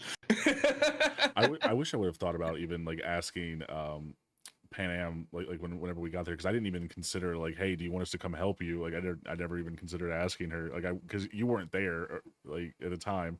Like I wish I would have thought about it because 100% I would have 100% tried to push to derail to go back to this place and undo what the fuck just got done. Fuck it, we're Yeah. spending another 4 months in this on this island. We're fixing what the fuck you just fucked up. We didn't fuck it up. We didn't fuck it Oh up. no We no did I know everything we were supposed to that's why I said you. I didn't I didn't say we. What is hear me out? Hearing And out. not you, No, yeah. but like, Yeah, I'm with you. yeah, The yeah. impure the queen's you. That's what I was gonna say. The royal you. That's exactly what I was The gonna say. royal you. Hear me out. A character build made just to go get the highest and furthest jumps. Start with the Heron Gone. 100%. Yeah, 100%. Um, Heron I Gone plus Monk. Oh shit, you're going 40 feet on a yeah jump, dude. yeah Damn. And then when you land, you'd be able to like stick that shit at any height and not take damage as a monk. yeah. After a while, yeah. Our monk regularly drops like 50 feet, and it's just like, yeah, we're good. Walks it off. A leaf on the wind. Um, Hell yeah. that's a whole thing. I don't Oops. know. I was gonna Yeah, say something before that. Oh Okay. no, I was gonna say I actually do have a Kinku that I have put to the side whose whole thing is that he just wants to be able to fly, and so like my whole idea behind that character is the second he gets fly, he's like deuces and flying away. He's like, I got what I was after, and just leaving the campaign. All right, bye guys. Yeah. A frog race that can go 30. Would that be the? I always say bullywugs. I think Grung? Grung bullywug? is there a frog race currently? I mean, there's non-player characters, the bullywugs, but I don't know if they are player character race. But they got a pretty good jump speed. That's true. Let's see. Pretty viable. Currently, we have changelings, dragonborn, dwarves, elves, gnome, goblin, half elves, halflings, humans, watchtower, orcs, shifters. There's a bunch of shit in here. Tieflings. Well, again, this is where if you really take it a stretch and use the Tasha's Cauldron rules for optional character, and you could use any race A, B, C, D, Yeah, E, F. okay. The standing bullywug's long jump is up to 20 feet, and its high jump is up to 10 feet with or without a running start. That's bananas. Paragon's a little bit better. Yeah, I was just reading off the bullywug there, Sapichu. Paragon's got the bonus action for 15-foot jump. But yeah, you could probably approximate something pretty close. Yeah. Yeah, you're stuck with the rabbit boy.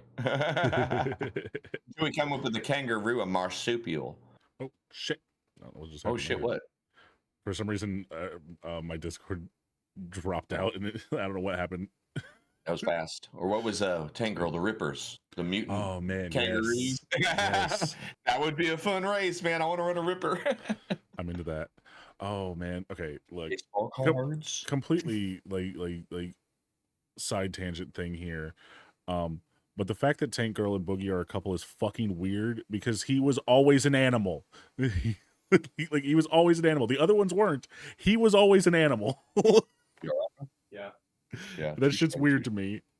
A Heron Gone Prestidigitator. Yeah. That's definitely going to cover some ground there. But Interesting, fun conversations today. Oh, I love it. Random as they often are. At least we had advertised ourselves as randos Yes. today. Yes. Joined for chats and laughs, questions, and all that. It was great seeing you, Pichu. Rob, awesome chat as always. Thank you for dropping in, chatting. Hell yeah. Anyone else hanging out here with you that hadn't said anything but is lurking? I appreciate you guys being here. Three Geese, as always, it was great to see you earlier today as well. Chess, he's going to take a look at your chess class. Yes, I will. And you're on my Discord, so you can comment on it as you get there. I do ask for a little patience. I think we've got about an hour to eat dinner, Yeah, and get back on. clean up, and then we'll be back over on Grizzly Tenfin's channel for Shadows of Barovia tonight. So yeah, I got to do me a quick Totino pizza, 450 degrees, 10 to 12 minutes in the oven.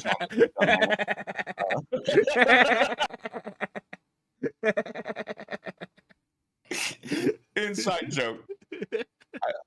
How many of us here eat Totino pizzas? Oh man. And how many of us know how damn long it takes to make one?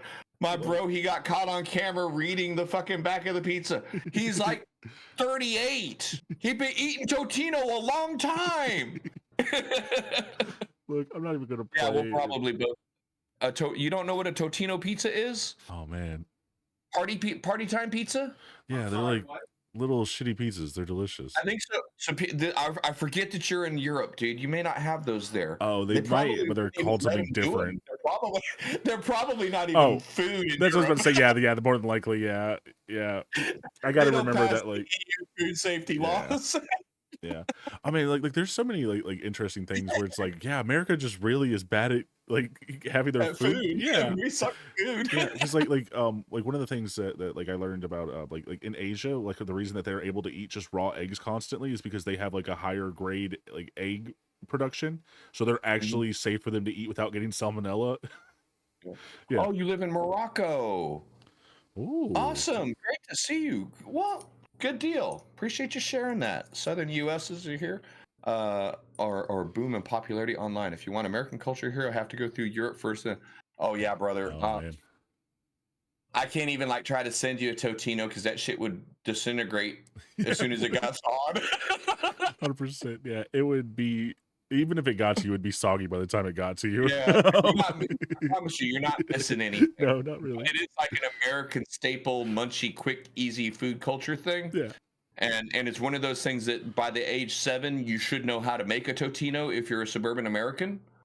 And it just made me laugh that my 35-year-old bro is reading the instructions on cooking time on it. And I was like, I question your humanity and I question your Americanness right now. Because, do you know there's fucking microwave instructions on those boxes? Yeah. You should never microwave them. I tried it once. It was not good. It's not good. Hell no. It's 10 minutes in the oven, man. You can wait 10 minutes to eat a pizza shit. I know. I want it in 2 minutes. Ugh. Then go ahead and go get some pizza rolls. Oh, I love pizza rolls. Don't even play. Motherfucker in the although they're way better in the air fryer. Wait. Hold on. Let me see. Hold on. Let me go grab this thing off the fridge real quick. Hold on. It's the dumbest thing. People. Learn the recipe to make a bagrir with molten honey, and you will forever look down on. Did I say that right? Bagrir. With molten honey, and you will forever look down on pancakes. Interesting. Bagrir. Is that like a super badass pancake or something there, man?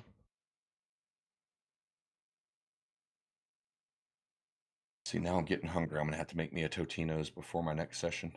Barrier. There's too many magnets on it. Oh, never mind. You went all the way over there. You come back empty-handed. Damn. I was gonna get it, and I started to go move magnets, and I'm like, there's like 1,000 fucking magnets on this fucking piece of paper. I'm not gonna move all of them. Yeah. All right. But no, Sam drew me as a pizza roll. I was gonna try to find that picture real quick. I'll throw some cover art for Totino Party Time Pizza in the Discord channel, so Pichu, you can see that you're not missing a damn thing. But they're fun to joke about, man. They're a comfort food thing. Yeah, you know? It's one of those things where like yeah, I love them, but like absolutely they're not good. Because they have no reason to be as good as they are.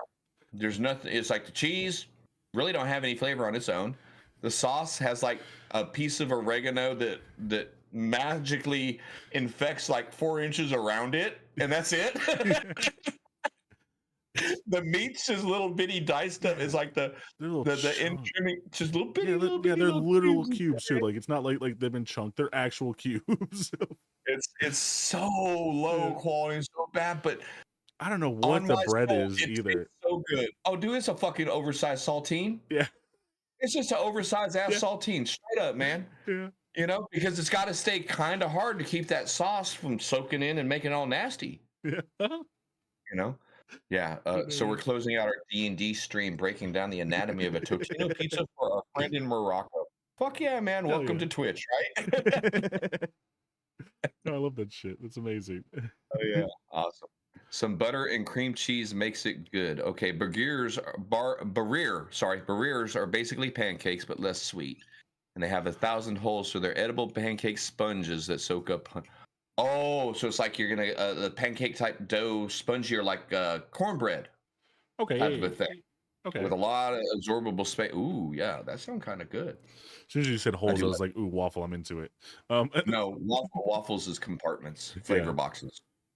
So Call them flavor those are boxes. the butter troughs. Butter trough. Okay, that's good. Yeah. Serve receptacle. Yeah, 100%.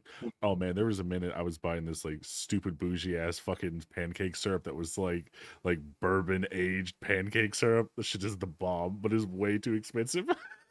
To justify for Yeah, pancake syrup. Yeah. it's like a bottle No, like this big, and it's like $18. Like, that's too much for yeah, syrup, dude. There ain't no 100%, syrup for that, man. I'm sorry, man. 100%. They're like, yeah, it's good, but it's like I could use it twice and it's gone. Like, Oh shit! So you won't ever use it. You wasted $18. You'll never use it because you're afraid of running out. oh no, I used it. I bought it a few times. Advice: leftover fries on potato mash can be out in a waffle maker with a bit of butter to make. Yeah. Yep. Yes, yes. Um, I need to get Okay. If you like a want, legit I'm waffle gonna maker. close The only out one on I the worst have is recipe. the only one I have is like a Star Wars one, so it makes Death Stars. It's the only waffle maker I have. Yeah, I got one of those. We got the one with the Death Star on it, and then we've got a Darth Vader toaster. You know, Oh put man, Darth Vader on the toast.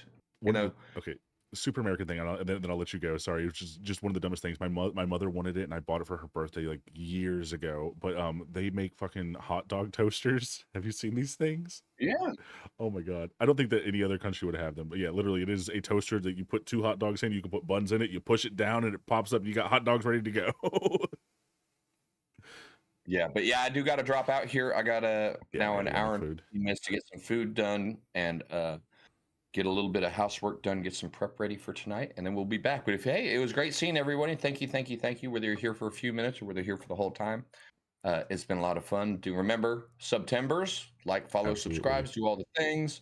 You guys are getting a discount if you want to help us out long term. You can get a really good deal on a 6-month discount, 6-month sub.